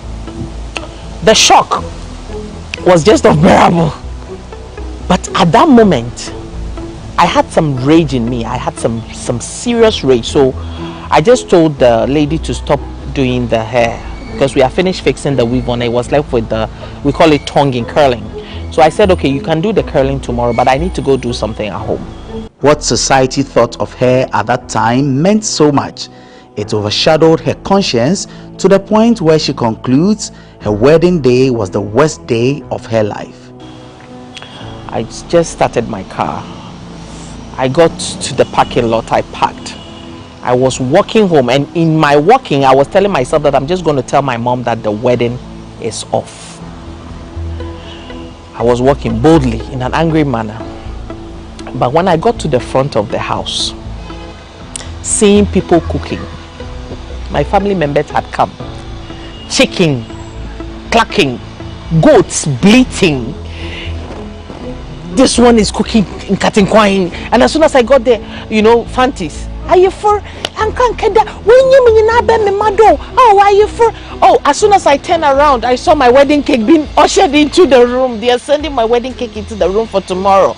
The lady who was coming to do my last wedding gown fitting was there, and all that. I was just standing there in the middle of the yard.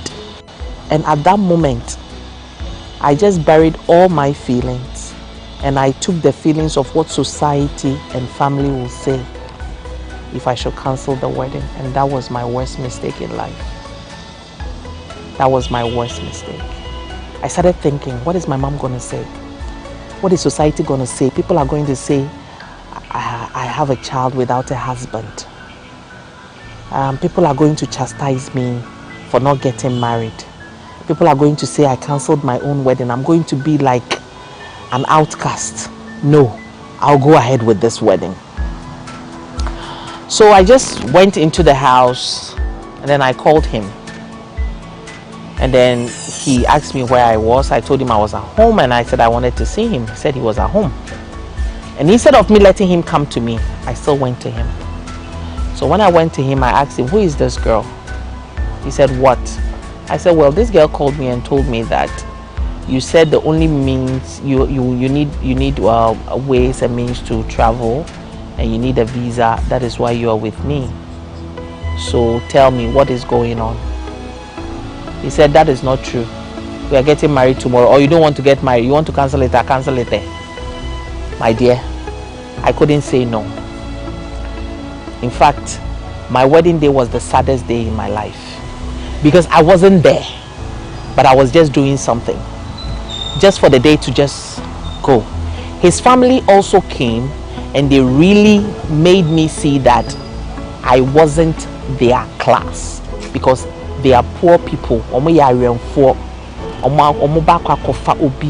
So even at the reception, they refused to eat the food given them. The food was so rich.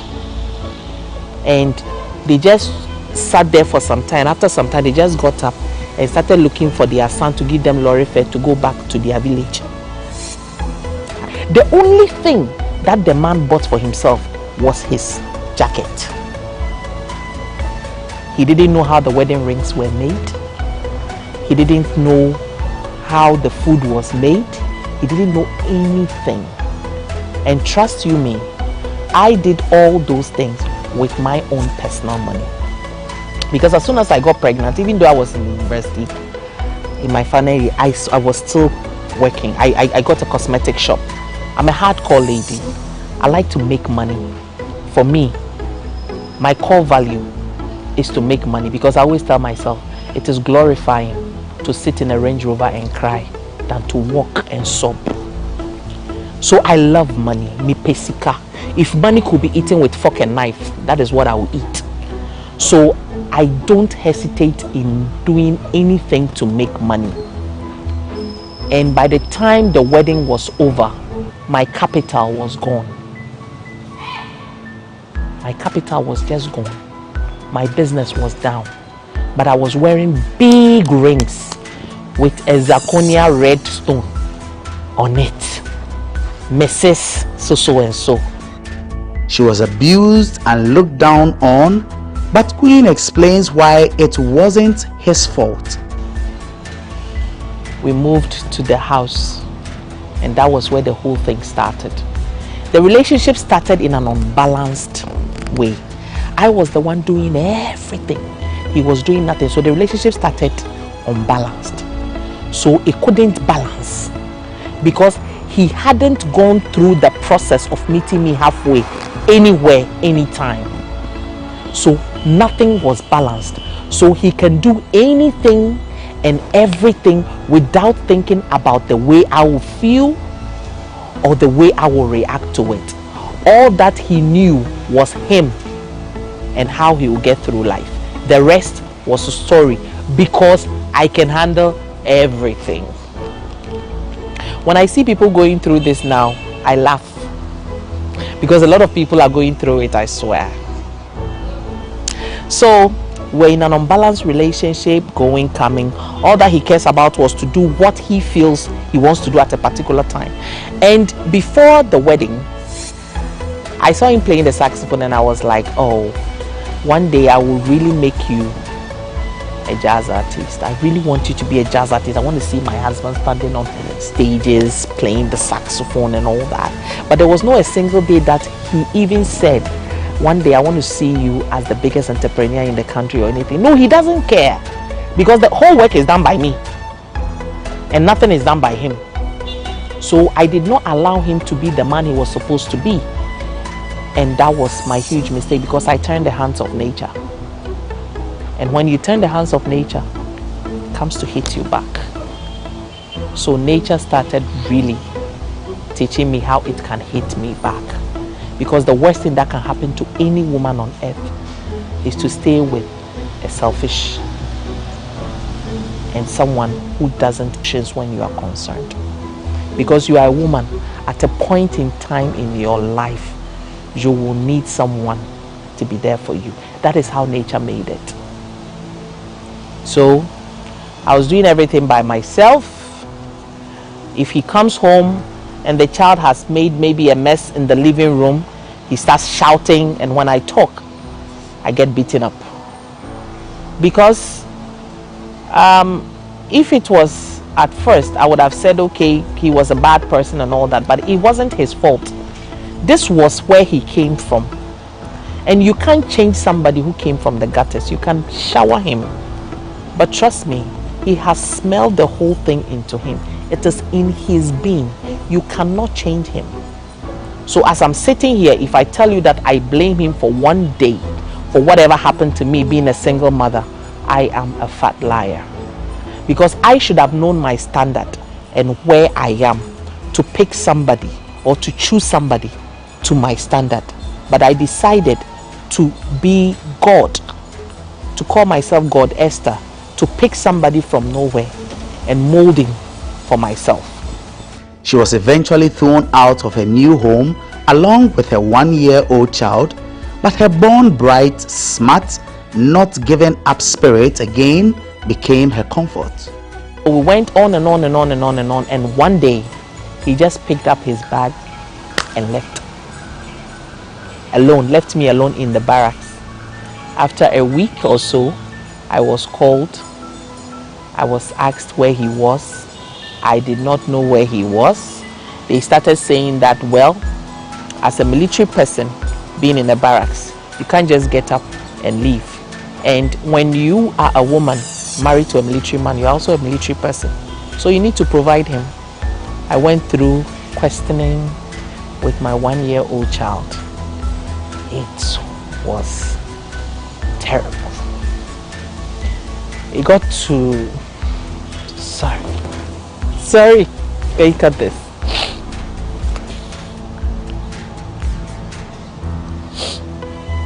Can I have tissue, please?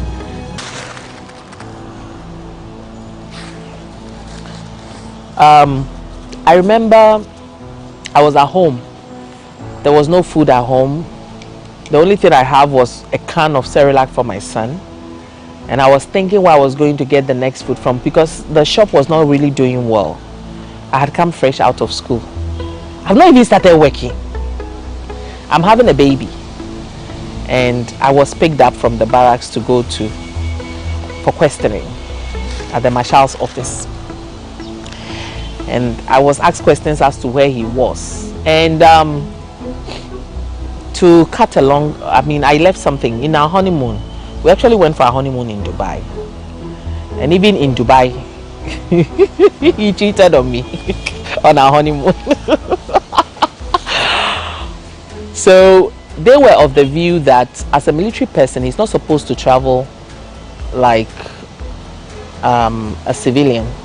So for him to be able to travel, that means if he has been able to leave the country again, I should know where he is. So they will keep tabs on me.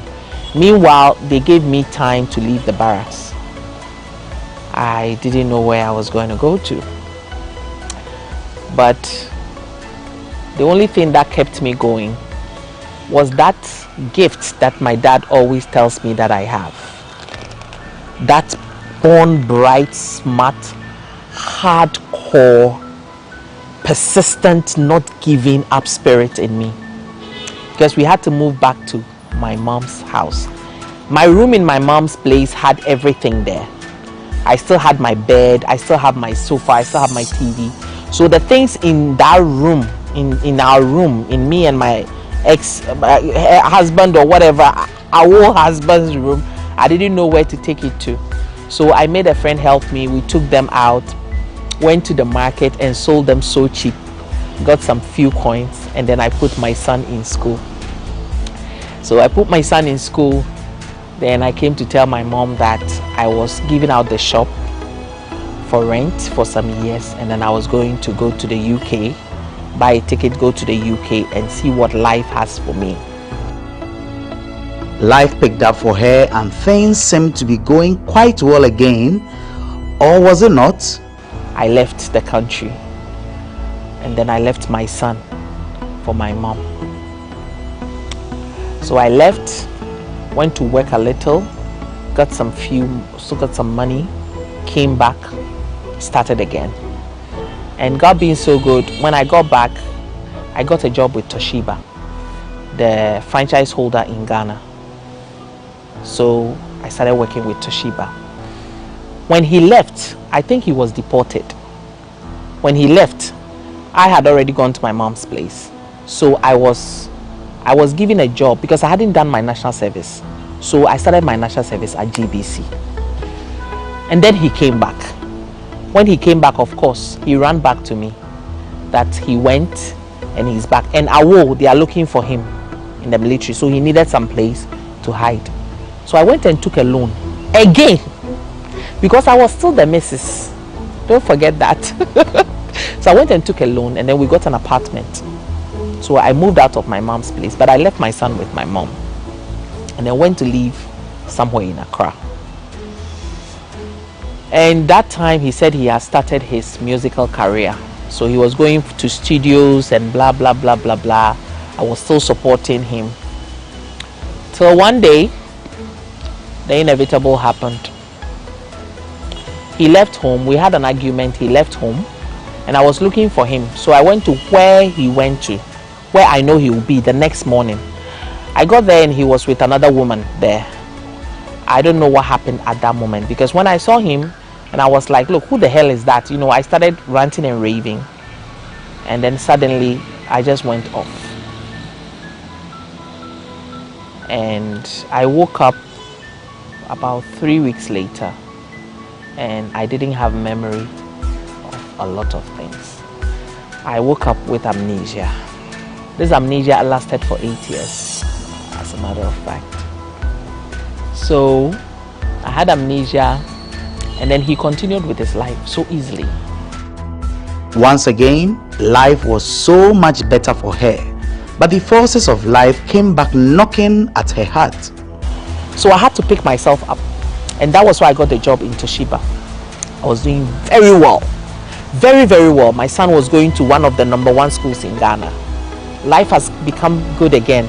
I registered in a school in India to do cosmetic science.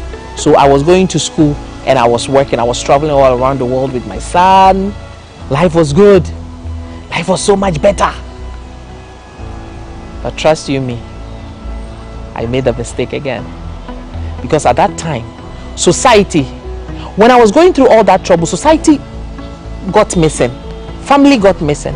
But when things started getting better, all of a sudden, the face of society and family came again, asking for a rematch in marriage because my son supposedly needs a father figure in his life.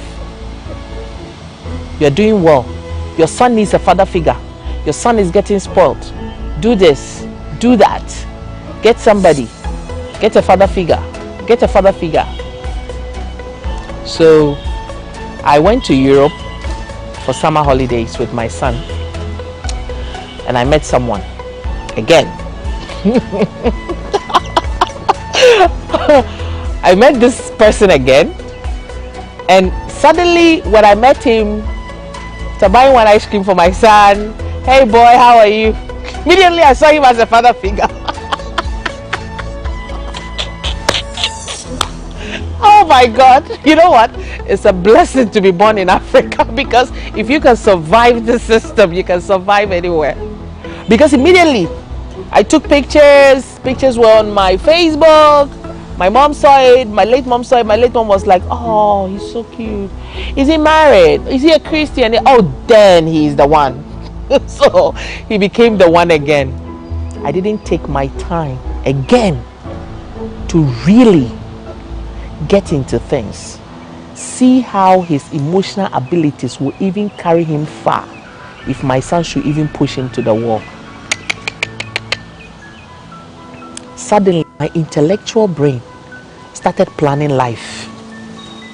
I have a good job. I'm being paying almost $4,000 every month.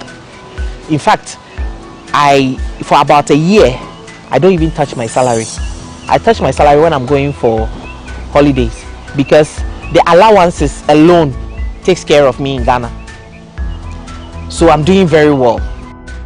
Another messy surprise came and ruffled her whole life when the father of her second child did this to her. Okay, darling. This house that you live in, is it on mortgage?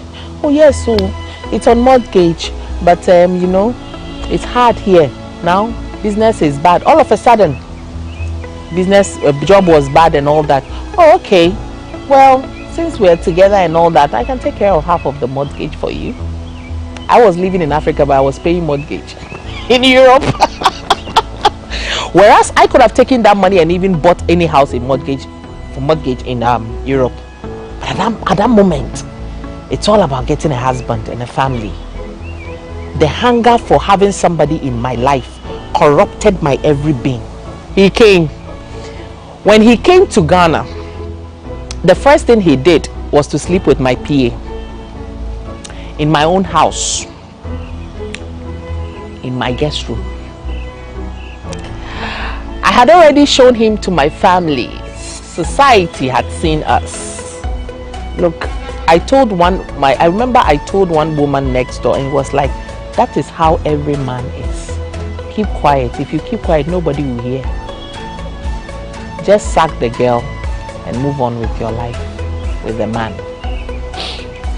I remember the second thing that he did, he just took my Visa card, went to the bank, took money, because I take him to Osu, you know, went to the bank, took money, and went to a strip club.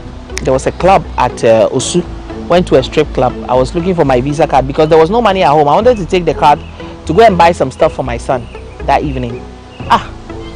Around 9 o'clock, I'm looking for my Visa card. I can't find it. I'm calling him. He's not picking. Hey, what is happening? I called him. He picked it up. He told me the club that he was. I've forgotten the name of it. It was a strip club. I got there and my money was being distributed to the strippers. So I just got there, took my card, and when I came, he had actually taken a chunk of my money. I bought tickets. He came, just came for a holiday, left to his hometown, came back. He wasn't actually a Ghanaian, so he had to leave Ghana and go to Nigeria to visit his people, come back to Ghana, and then go back. So when he went back, the pressure started mounting again. When are we getting married? When are we getting married? When are we getting married? And I went to look for a father figure for my second son, as society wanted it to be. And I ended up being pregnant with my second child.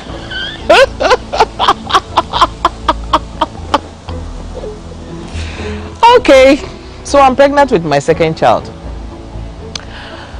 But I was strong this time. I said, no, I'm pregnant with my second child. I will not go ahead with this wedding, this second one. But I will focus on the child and try as much as I can to streamline my life this time. So immediately I retracted and came back to normalcy. And it was good. Because when he left and went, not knowing, when he got to Nigeria, he had enough money to go and promise marriage to a lady that he knew was there before he went to Europe, that he hasn't gotten money to come before. So the lady also started calling me and telling me that he happens to be the wife of the gentleman. So I said, oh, okay, no problem. Please, so if he's your guy, I beg, take it, because me myself, I don't want it again. She got her head back in the game of life and speaks proudly about how well she's doing. I remember I looked in the mirror one day and I told myself that, Queen, you were not born poor. You were born with everything. But along the way, you have made several mistakes that have gotten you here. I want you.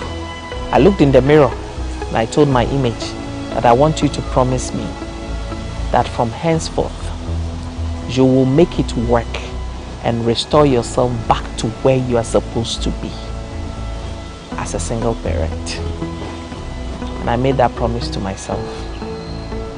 And I started all over again.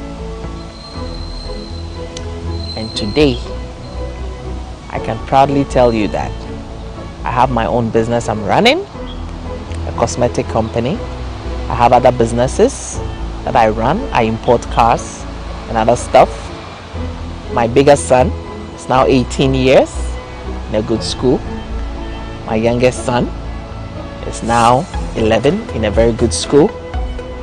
And as a lifestyle coach, I take my time to impart knowledge to the minds of a lot of people. I have helped lots of people build their own companies.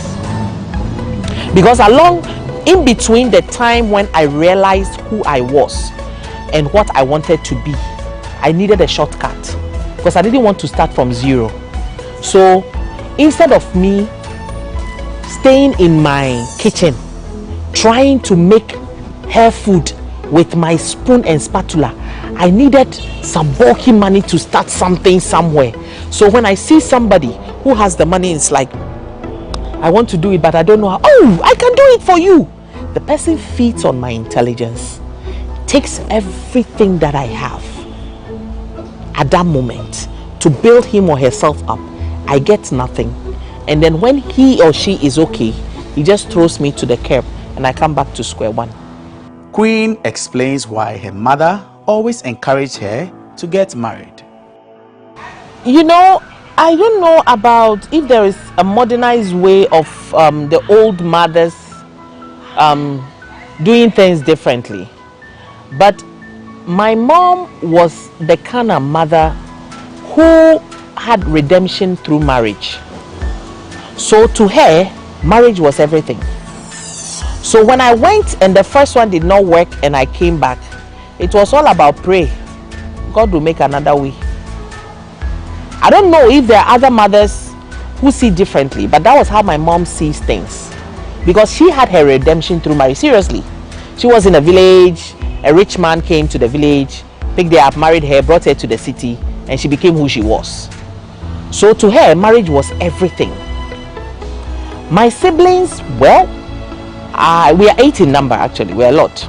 I'm the last girl because we're 2 girls and 6 boys. I have 5 boys following me. So I'm always like, they call me mama.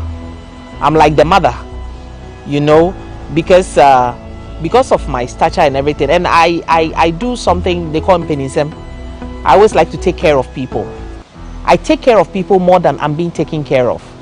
And through that attitude, I learned a bad habit of bottling things inside. No matter what problem I'm having, I show my 32. Hi, how are you? Are you okay? Do you need something? I'll take care of you right now. So it only takes someone with a special grace to actually notice that there is something wrong with this lady. Let me help her. So my siblings, I end up being the bigger one, taking care of everything. So they're always like, oh, she got it. And that was the gift my dad always told me. I'm always in charge. The only person who can see through me is my first son. Because I've done it, now when I'm doing this, Mama, hello. You are not okay, go to bed. You're tired, go and sleep, let me do it for you. So, I mean, he is the gem that I have. Sometimes people think when you are a single mother and you are strong, society thinks you have hatred for men. Me, I don't hate men, I love men. And there's something I always say, I say it all the time. There are almost 4 billion men on this earth. I've only married 2. What about the 3999999? And I will do anything because I love the company of men. Come on, I wouldn't love women. I love sex. I love men. I love love. But I just have to be sure and keep myself in check on the choices I make when men are concerned. Listen to her speak about the only things holding her down in this life now. My 2 wonderful sons, because they keep me going. So I never have any regrets in having them. They are the blessing I have in my life. Without my sons, I think I will be dead. Because at a certain point in time, I feel like giving up. But I want to see them in a certain pedestal. I don't want my kids to ever stand somewhere and say that because my mom went through this, that is why my life is like this. No. So I try as much as I can to give them everything that I had when I was a child. So my kids needs to have the best. So they are my blessing. They keep me going all the time. They keep me on my toes. I for the past 10 years, I wake up at 4 a.m. and they are the reason why. They are a blessing to me. I mean, without them, I wouldn't know where I would be. They are the biggest blessing I have. In life, we have something we call standards. And that is one mistake that everybody makes, especially in this part of our world. We don't put pegs on standards. And that is one problem everybody is having now. Oh, I am too smart. Sometimes I should loosen up. They use that word. Sometimes I should loosen up and mingle with people. Oh, I am too serious. Sometimes I should learn how to mingle. Look, when you are smart, you are smart. There's nothing you can do about it. When you are a nerd, you are a nerd. A nerd, somebody who is intelligent. When you are intelligent, you are intelligent. There's nothing you can do about it. Keep to your standards and don't try to, because you feel you are the odd one out. Build your own world around yourself. People are being disrespected in relationships because they did not allow the men or the women to go through the process in coming close to them. Everybody has a process to go through to get to somebody. And that process can only be made by you. Because if I don't create the process you have to go through to get to me, you will never know my value. Allow people to go through the process in order to get close to you. Because if you don't allow them, they will come and create problems in your life. You will always take one step forward, 3 steps backwards. Truly, the story of life coach Queen Esther Jackson is inspiring. And that's what we aim to do here on The Untold. We are glad that you joined us for this week's episode, and we're hopeful that you join us once again. Remember to follow us on all social media sites. It's at The GhanaWeb, and as part of our 22nd anniversary here at GhanaWeb, we have nice packages up for you. Follow us also on www.ghanaweb.com for more news and information. Until another time, to stay safe.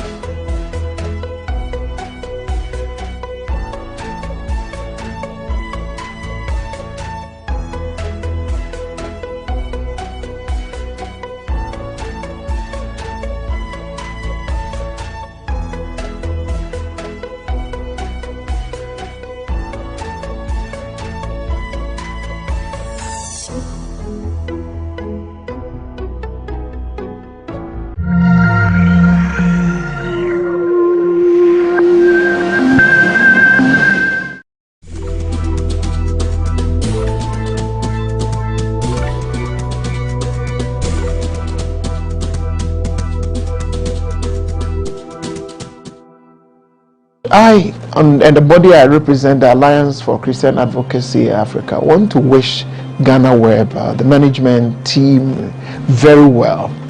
They came at the right time and they have served a purpose. When my story appeared on GhanaWeb, I found that other media houses that have not interviewed me, that have not called me, they still have the story on their website, media platforms, and I know that even if they don't acknowledge, I know they pick it from GhanaWeb. So they have served the media needs, or they've made significant contribution to media needs in Ghana.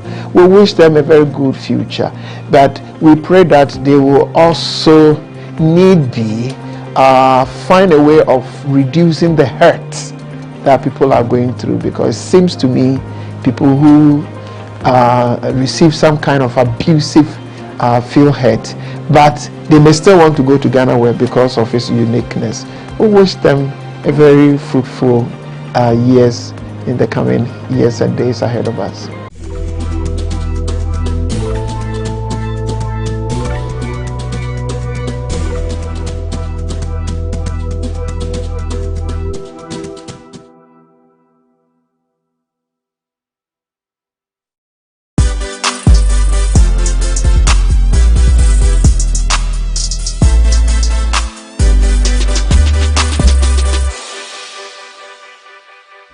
We pulled up on one of the most beautiful and talented artists here in Ghana. Yes, we will be having a chat with her to find out what she has been up to lately. But before we delve right into it, let's take this quick break. When we come back, we have so much more for you. This is Talkatainment on GhanaWeb TV, and I am your host, Elsie Lamar. We'll be right back.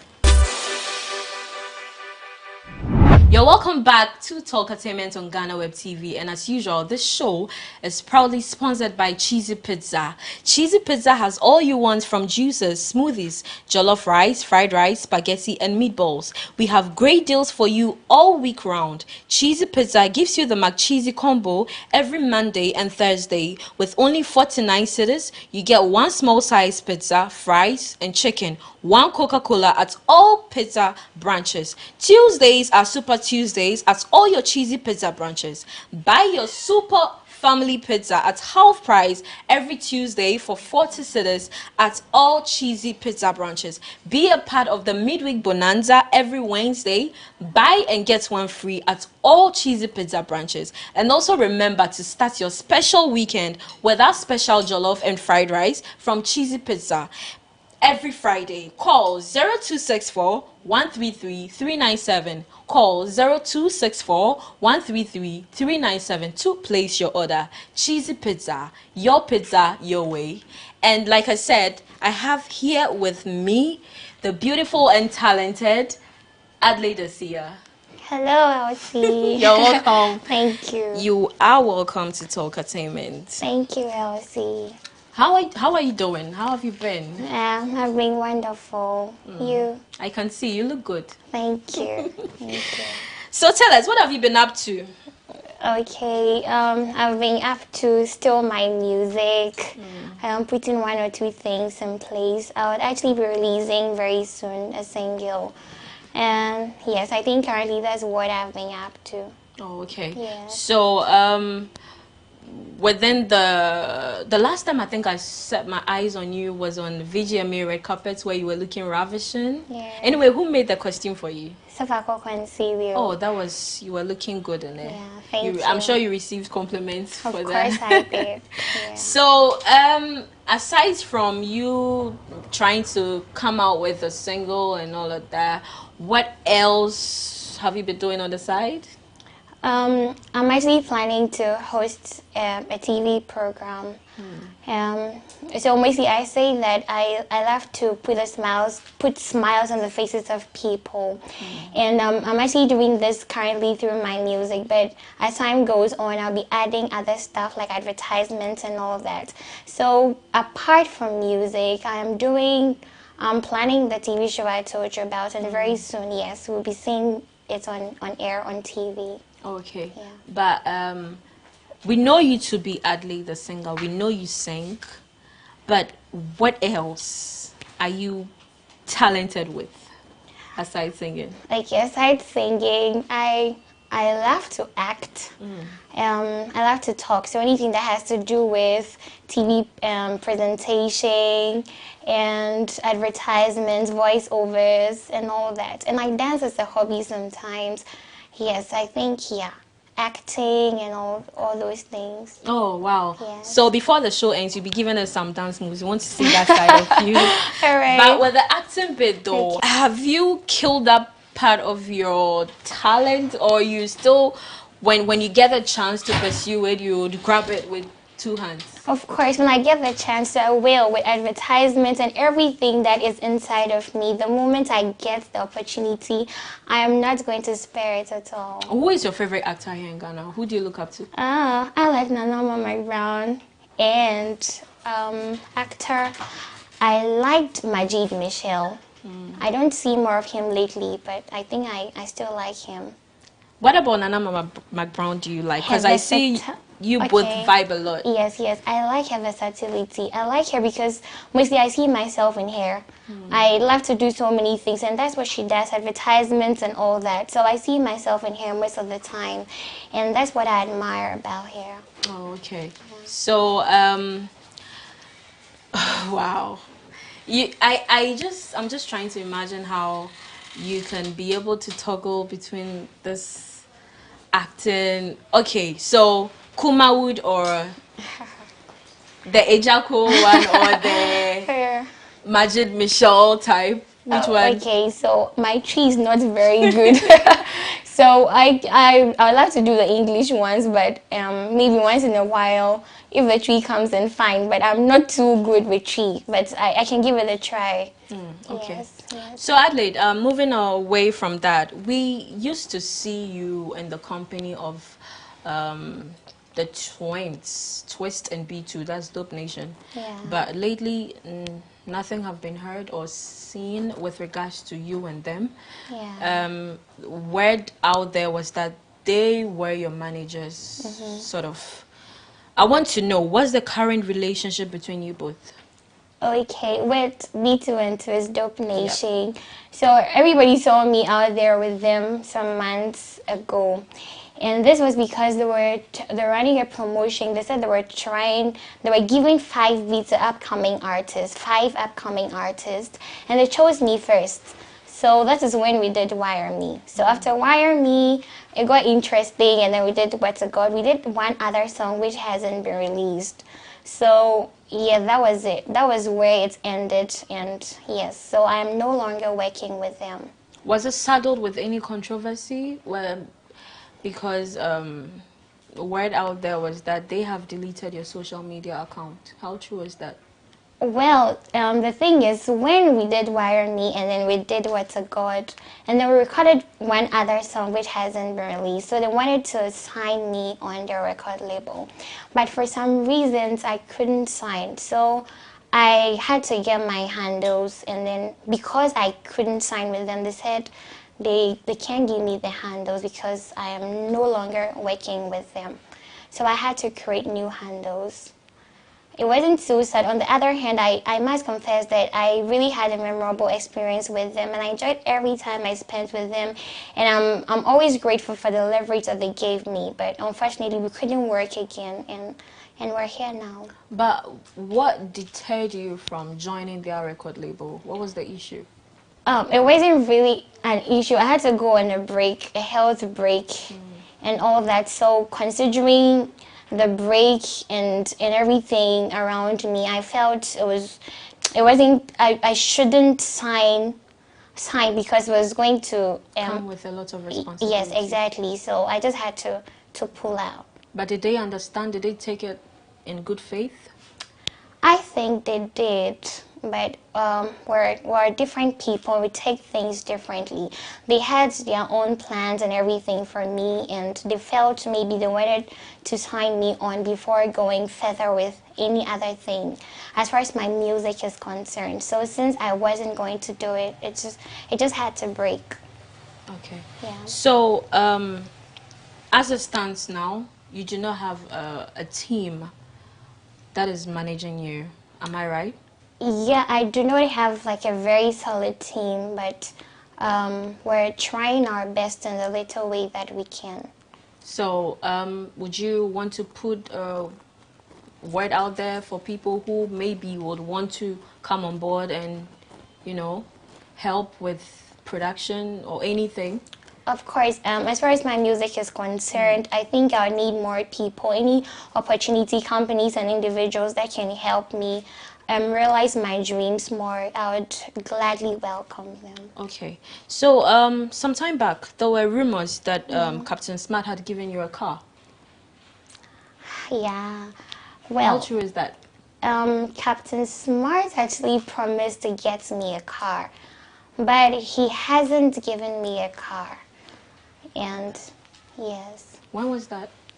He promised, I think around February, some 6-7 months ago, but I haven't heard from him. Okay. Yes. Coming to your place, I realized that Oh my God, there's a whole lot of struggle in terms of the road network and the distance, of course.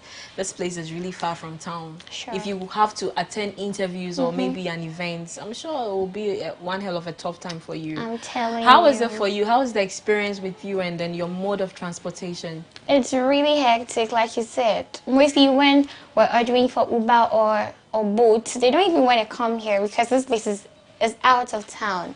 The moment they realize where you are, they just cancel the trip. And you have to walk to the motorway or under bridge, pick your taxi to under bridge, and it's a whole lot. It's really hectic, yeah. So with that being said, I'm sure that there will be a need for Adelaide to get a vehicle. Anybody who is touched by this can just, you know, well, she'll welcome it with open arms. We need a car, you know. Now that we don't have the car, Captain Smart promised us, we need to get a vehicle for Adelaide. And of course, you made mention that this place is far and it's out of town and all that. And I'm sure that you need a very, a place that is very closer to town so you can be able to attend interviews and stuff like that. So yeah, of course, apartment is also needed. And maybe if you are someone who also wants to sponsor hair, clothing needs to, you're also welcome on board. Sure. Yeah. So moving away from that, Adelaide, how do you write your songs? Okay, how I write my songs. Mostly I get my songs when I'm having morning devotion or I'm in the bathhouse, just lying down, the song just drops. Sometimes I can just be having a conversation with somebody and then I start singing. So I can get a line or a chorus, then later I just create something around it and then I make a song. Clearly you do not have a studio in your house, so how do you manage to record? I go to town to record, but as you speak now, Foboko or Foboko Multimedia is putting some things together to set up a home studio for me. And I want to use this opportunity to say a very big thank you to him, Foboko. I am so grateful. So very soon I'll be getting my home-based studio. Oh, okay, that's nice, that's nice.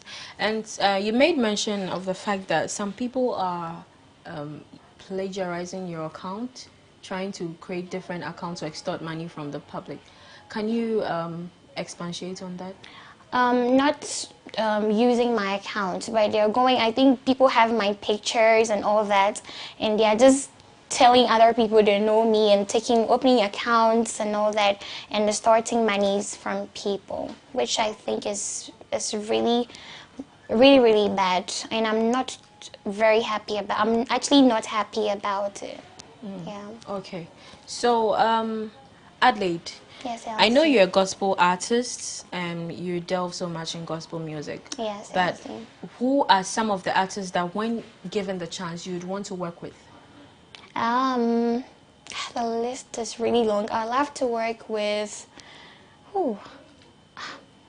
I wish not to mention names. Who's your favorite gospel artist that you are Diana Angie Hamilton. Okay. I like Daughters. I like Joe Mettel. The list is really long. Yes. But have you had the opportunity to reach out to any of them? I reached out to Joe Mettel. I think he's busy of late, but with time, I'm sure it would link up again.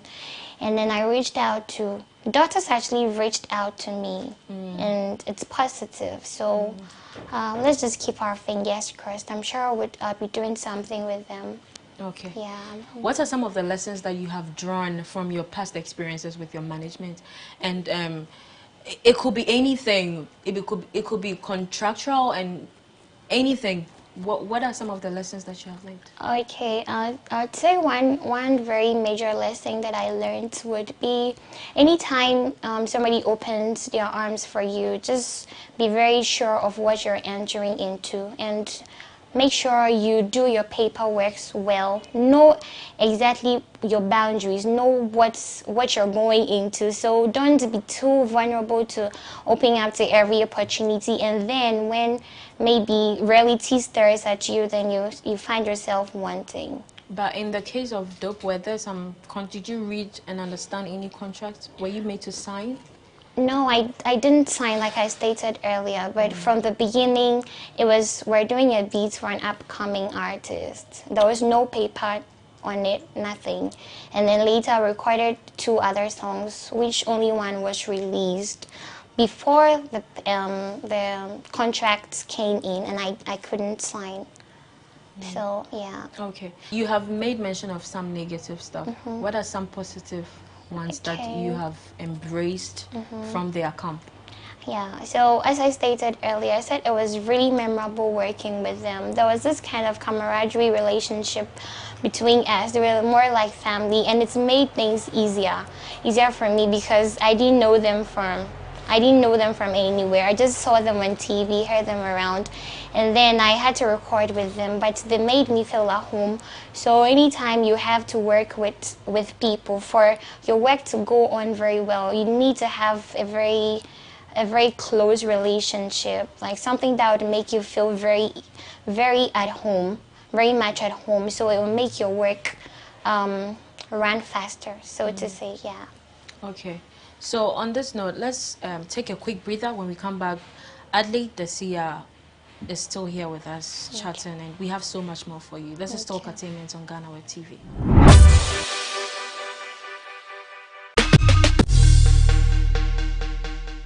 And then Mr. Pabonde, I'm the man with the wagwan. Blue bean and metro, I'm a ton of hard one. We are rapping, I'm a chihuahua, suicide or murder. Now when I say what you say the best one.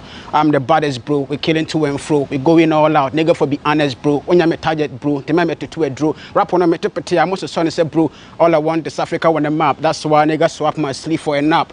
Even if we were born in 1957, that would be 1st April. Me then you know with him my cause.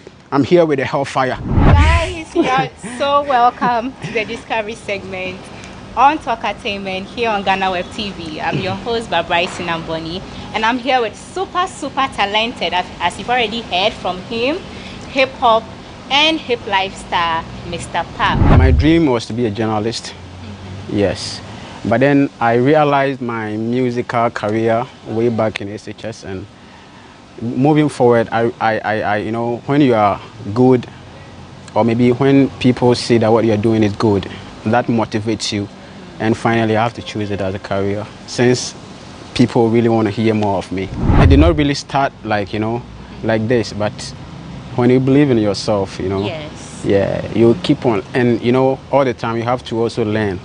And that is why we are here today. And when I say I do hip hop, doesn't mean that is the only thing I can do, but in music you have to get a specific area that you can really tell somebody that I'm on this field. Yeah, you don't really have to say I can do everything or something, even though people might see you to be multi-talented. Yeah.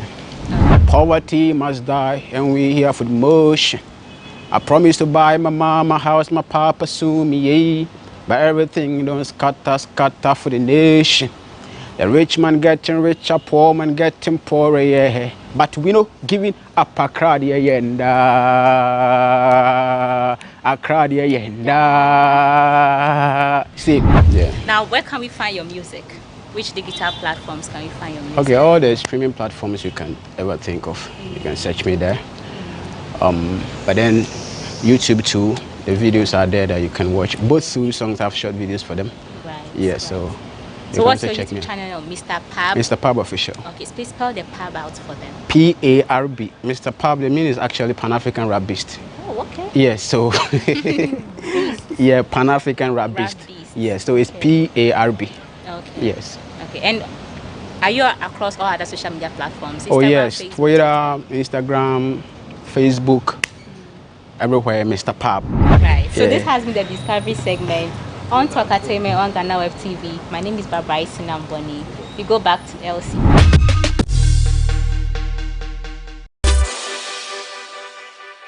I love you, Lord, for your mercy never fails me. All my days you have held me in your hand. From the moment that I wake up until I lay my head, and I will sing of the goodness of God. And all my life you have been faithful. All my life you have been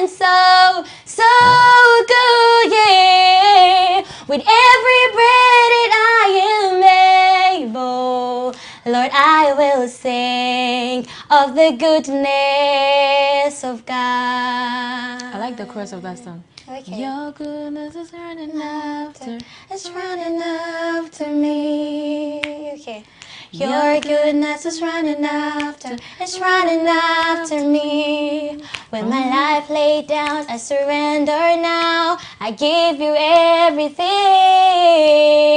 Your goodness is running after. It's running after me. And all my life you have been faithful. And all my life you have been so good, yeah. With every breath that I am able, I will sing of the goodness of God. Very, oh good. I don't even know how to describe your voice right now. It's like silk. So that was Adelaide right there doing her own thing, and oh, she took us to heaven and back. Hallelujah, somebody. Amen. So yeah, so we are back from that break, and of course, if you just join in, we are having a good time here on Talkatainment on GhanaWeb TV, and of course, this show is brought to you by Cheesy Pizza. I hope you love pizza, Adelaide. I do. I do. Okay. Hey, don't embarrass me. So here you go. Okay. Oh. Thank you. So you can have a bite and tell us how it tastes. I'm sure I'll also have one. And let's see. It tastes really nice. Yeah, of course. Very meaty or cheesy. Both meaty and cheesy. Oh yeah, I've learned a new word. Of course, yeah, this is nice. So yeah, Adelaide. Yes, I was. I'm sure when you started, the response from people, it was massive. Of course, everybody wants to come on board. Everybody wants to help. And how is it? Is it the same as now? All the people that came in and promised you heaven and earth, are they still around? Oh.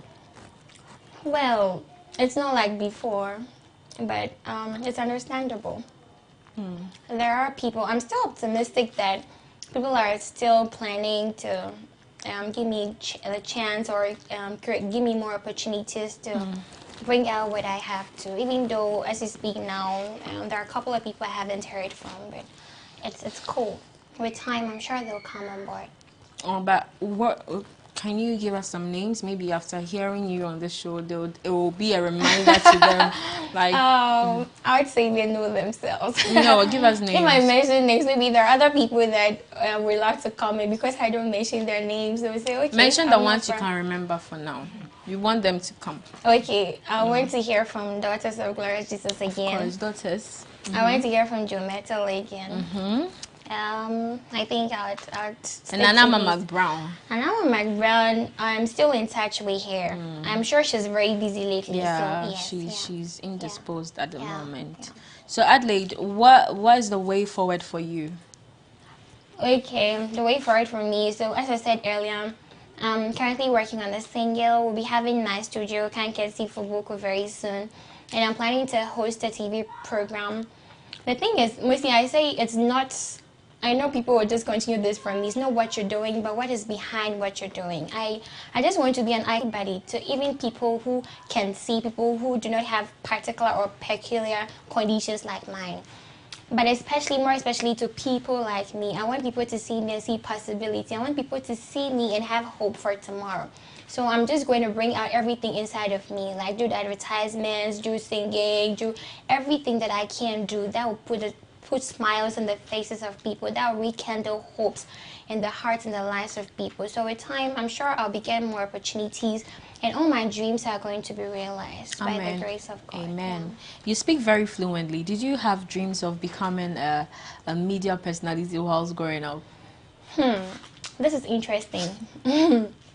So when I was growing up, I always wanted to work in the hospital. So this As what? I wanted to either be a nurse or a doctor, medical practitioner.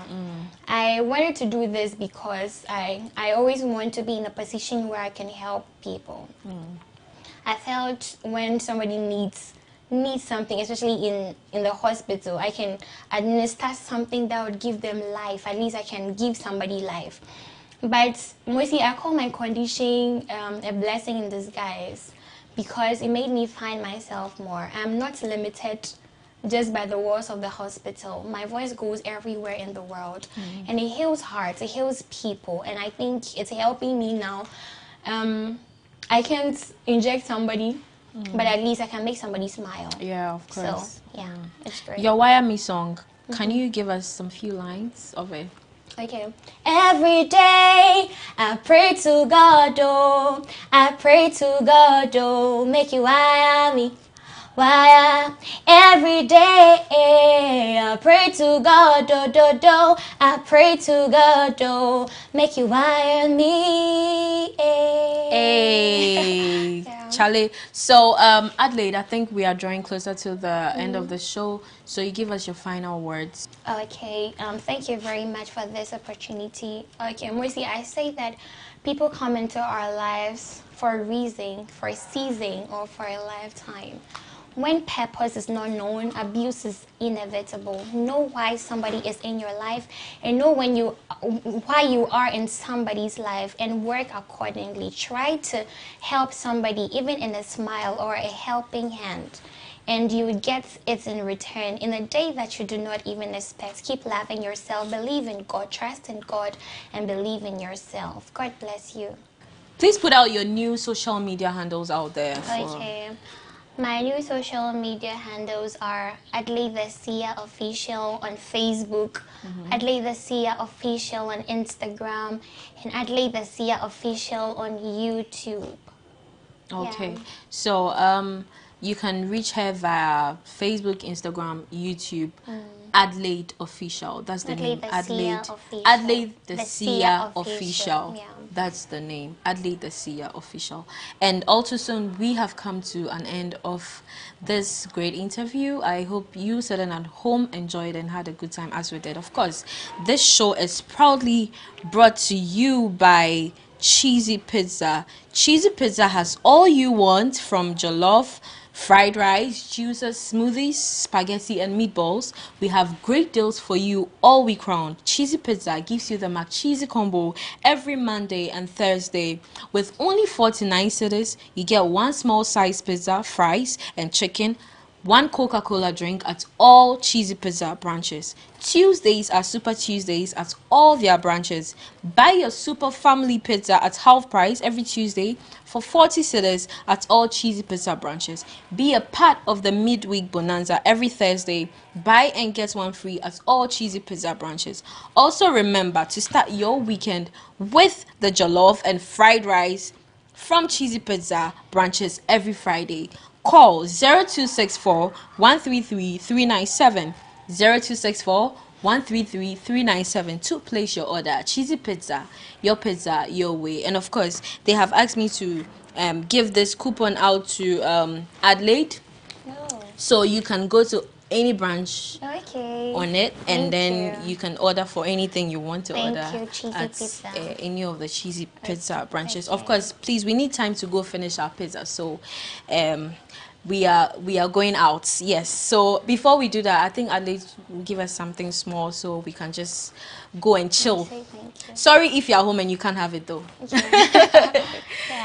So give us some small lines, any of your favorite songs that you want to give again. I wanted to say thank you to God. Okay, so you can do that. You can say the thank you, then after that. Okay. Okay, I'd like to say a very big thank you to God first for everything that's going on in my life. Thank you to my wonderful family. Thank you to my head pastor, Pastor Kennedy Oheneyebwa. Thank you to Fuboko for your massive support all this while. And then to one person like me who has been very supportive, Caritas Tete. God richly bless you. To Portia Gabor for starting my story. I'm so grateful to you out there for loving and supporting me all this while. May the Lord continue to bless you. Please continue to follow and support me. Thank you. Thank you. She won't let me joy. Adebe me comfortable. But you money wale, why you not come like a jello? Blemata sani hewa. Jalafena icho. Ogbaji Yehovah Zeba. Moko moko benita mobo. Shikbola femi joy. Adebon femi comfortable. Bojini mwari wale. Wayana kala kebalo. Blemata sani hewa. Jalafena icho. Ogbaji Yehovah Zeba. Moko moko benita mobo. Moko moko benwenta mobo. Moko moko benwen shishihu. Moko moko benchi kwa shishi. Na wakawa katoe. Bojini mwari kalo. Moko moko beni wabonga. Ogbaji Yehovah Zeba. Moko moko benita mobo.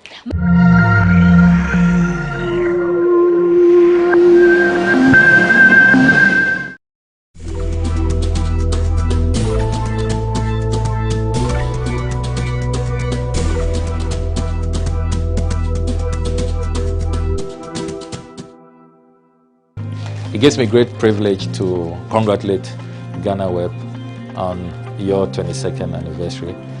You have been a trailblazer in providing accurate and timely news, and we salute you on all your achievements and accomplishments. We wish you another 22 years of top-notch professional journalism. So congratulations once again, and keep up the good job.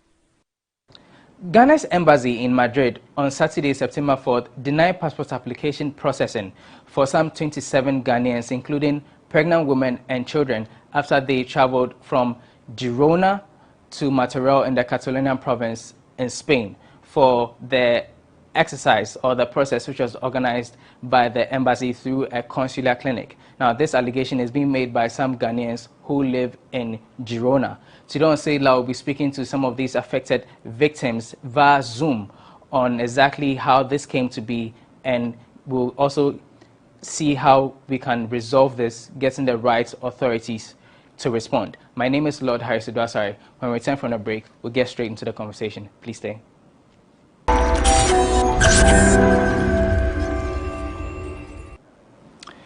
Welcome back. You're watching Say It Loud with me, Lord Harris Udwasari. So we'll go straight to the conversation. We have with us Mr. Emmanuel Esiedu. Mr. Esiedu, good morning.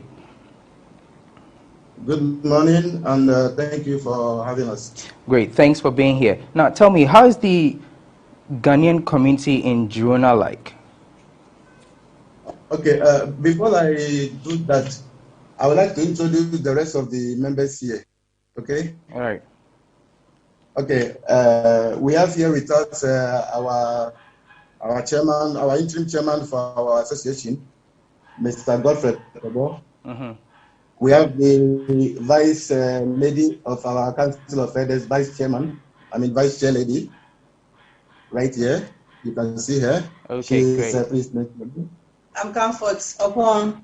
and we have the vice president of our association, interim. Prince. Hi, Prince. And then we have an active member of our association, Mr. Wadi. Okay. Okay, Mr. Brady. And my name is Godfrey Tobo, interim president. Okay, Godfrey, I didn't get a surname. Godfrey Tobo. Tobo. T-O-B-O-A. Okay. Tobo. Okay. Godfrey Tobo. Okay, so we. Okay. Mr. Said we'll start with you, and then we'll go around the table. Okay, then. First, I would like to convey to you, our members, profound gratitude for your interest in our story and for giving us the platform and opportunity to share it with your audience. But before we proceed, though, I would like to make a few things clear. Should I? Okay, I'm listening. Just Hello? go ahead. Yeah. Okay. This interview is about an article I posted to you for publication. Ghana Embassy, Madrid, Spain, denied passport application processing for Ghanaians in Telona because they do not belong to a particular unit. Even before you go ahead, we are just going to have a conversation. the basis of the interview is the article you wrote, but I want my audience to have a fair idea of the association, how life in Girona is like. So let's have a normal conversation and then we can delve into the issue proper. Would that be okay? Okay, so you want to know the situation in... Yes, let's have a conversation. How is Girona, Ghanaians in Girona like? How long have you been in Girona for Spain? Well, I've been in Girona for, let's say, 15 years. 15 years. And some of my 15 years. Some of my colleagues here have been here over 15 years. Okay. Okay. Right. And, we are over 400 Ghanaians living in Girona and its environs. I see. And over the years, how have you been addressing issues among you Ghanaians in Girona as far as the embassy or the consulate is concerned? Actually, it would have been fair for your audience and for all of us if you have let me finish my introduction speech, and then probably we go into the article, because as I'm aware that I think you may have read the article before this interview. So the article actually talks much about what you're asking me now. Okay, right. Thank you for that. Now you speak of an association. Tell us more about the association. I asked earlier how you've been addressing issues with your association over time. How has that been like? About 14 years ago, right, a couple of concerned Ghanaians came together to form association, because there were no association in Girona here. So after the association was formed, mandate was given to a group of people to lead it. They did their best up to 2015. Then they saw the need to do elections, to have a new leader to lead them. Okay. So elections took place. It wasn't even easy for the elections, because within the same caretaker administration, some people, led by our current chairman, raised an emotion. A referendum was done, and then the election finally took place. Then our past, let's say the old association's chairman, won the election. Well, there was the usual what do you call it, the usual rumors about elections, but he won it, so we gave it to him. And we advised that since we are not a country and we are just a nation, why don't we all come together as one people? For example, we even advised, and even the then Nigerian Union president advised that, why can't he make his opponent the vice? So those of us can team up together and organize ourselves very well in order to have a beautiful union here, because we are the same people, having the same goals and stuff like that. But there were some people in our community who don't see things that way. So they kind of rejected this idea, and they went forward. Well, what can we do? They won the election and they want to have the administration. So they went ahead. Okay, they called some of us to join them, to be organizers for them or secretary, but honestly, we did not participate. Why? Because we didn't actually like the makeup of their administration. There were so many areas that we advised them they wouldn't take. So occasionally they do call on us for they do consult us for certain issues, and we do advise them as to what to do. But it became that they turned the association into like a private club for a few friends. For your audience sake, my article about this was published in GhanaWeb, the Diaspora News of Monday, 1st February 2016. Okay, Ghana Union, Jelona, a club for a few friends. Because of that, most people don't actually participate in the union's affairs or activities and stuff like that. So the election was supposed to be, another election was supposed to be done in 2 years, but the chairman refused. He kind of find a way around it to say that because nobody came to contest against him, so he continued as unopposed, which is not true, because our very vice president here submitted his nomination form to contest. But as usual, they find a way to dodge around it. And he continued as unopposed. People were not happy. But here is a guy who is likable, friendly somehow, and had that magnetic way of life that people actually like him. But he was not doing the right thing for the community. So after another 2 years, the previous caretaker administration rose up to ask him to conduct an election. Well, he was kind of being on denial that when he took over power, no one has been coming to the meeting and all this stuff. But that is not true. He has been conducting meetings in his home with his friends. Okay. The only thing that the association is very good in doing is to announce funerals, announcing funerals and calling the community to go to funerals. While some of us are highly participating in our civic activities here in Jelona, in our civic cultural staff and the city council. They were only interested in funerals and stuff like that. So over time, the city council and the civic center found out that no, Ghanaians are not attending meetings.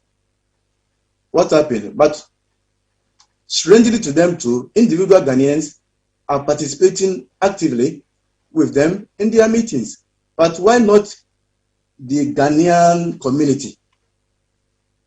So things became hot when the previous caretaker administration said they can't take it anymore. So they found Council of Elders Committee to ask them to open up the association to the public. Let us revive it. Let us revive it and do an election. There was a heated argument, heated problem. I mean, altercations here and there. So I personally was not involved in the elections. I was not active in the association. Okay. Okay, because as a freelance writer, I decided to stay neutral. So there is, in case of anything, I will be able to come in or something like that.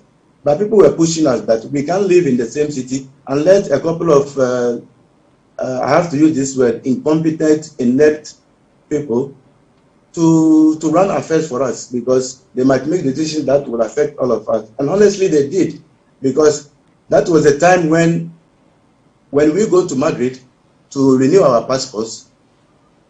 After you've been to Madrid to get your passport renewed, you've been there, you've done biometric, you've paid everything. The embassy will not send the passport to you. They will send it to the association for you to go and collect from them, which is unlawful, because no one has the right to see anyone's document. And in this case, sometimes when the documents arrive, they keep the documents a day or two, sometimes a week, before you are even aware that your document has arrived. Okay, and when before you even go ahead, before you go ahead. Hello? Yeah, Mr. Sedi, can you hear me? Yeah, I can hear you, but your voice is very low. Okay, I'd like Mr. Tobo to come in at this point, right? So Mr. Siedu spoke about the fact that after renewing your passports, the embassy sends it to the association, right? So I get the sense that the embassy was working with this association, but here's the situation where it seems there's some form of division. So what was exactly going on? Thank you very much for giving me the platform. Yes, what Mr. Acedo just spoke about, it is a fact. We have an evidence. I happen to be a victim that after renewing my passports at the Ghana embassy, I provided or I gave them my residence address, for which normally supposed to be posted to me personally. My passport was then being given or posted to the Ghana Union Association Girona executives. Okay. That passport has been detained for 5 good days. Not until I got in the rumor that my passport is in their hand. When was all this? efforts to retrieve this passport was unsuccessful. Thank God, you know, in Spain here, postage system works in terms of telematic communication. Okay. And through that, when the passport was being posted to them, the carried envoy that was granted that services also sent me a text message that my passport has arrived, and I should confirm the receiving of that passport. It was there that I got to know that so my passport has already been posted to me in Girona, but has not arrived in my hand. Mr. Godfrey Tobo, when did this happen? Sorry, short. Mr. Tobo. It took police intervention before my passport was given back to me. Okay. When did this happen? When was this? Excuse me, I'm hearing you very faintly. If you can. Mr. Tobo, can you hear me? Very low, please. It's still low. I'm saying that your voice is very low. I'm asking when this happened. When your passport was seized by the association. It happened.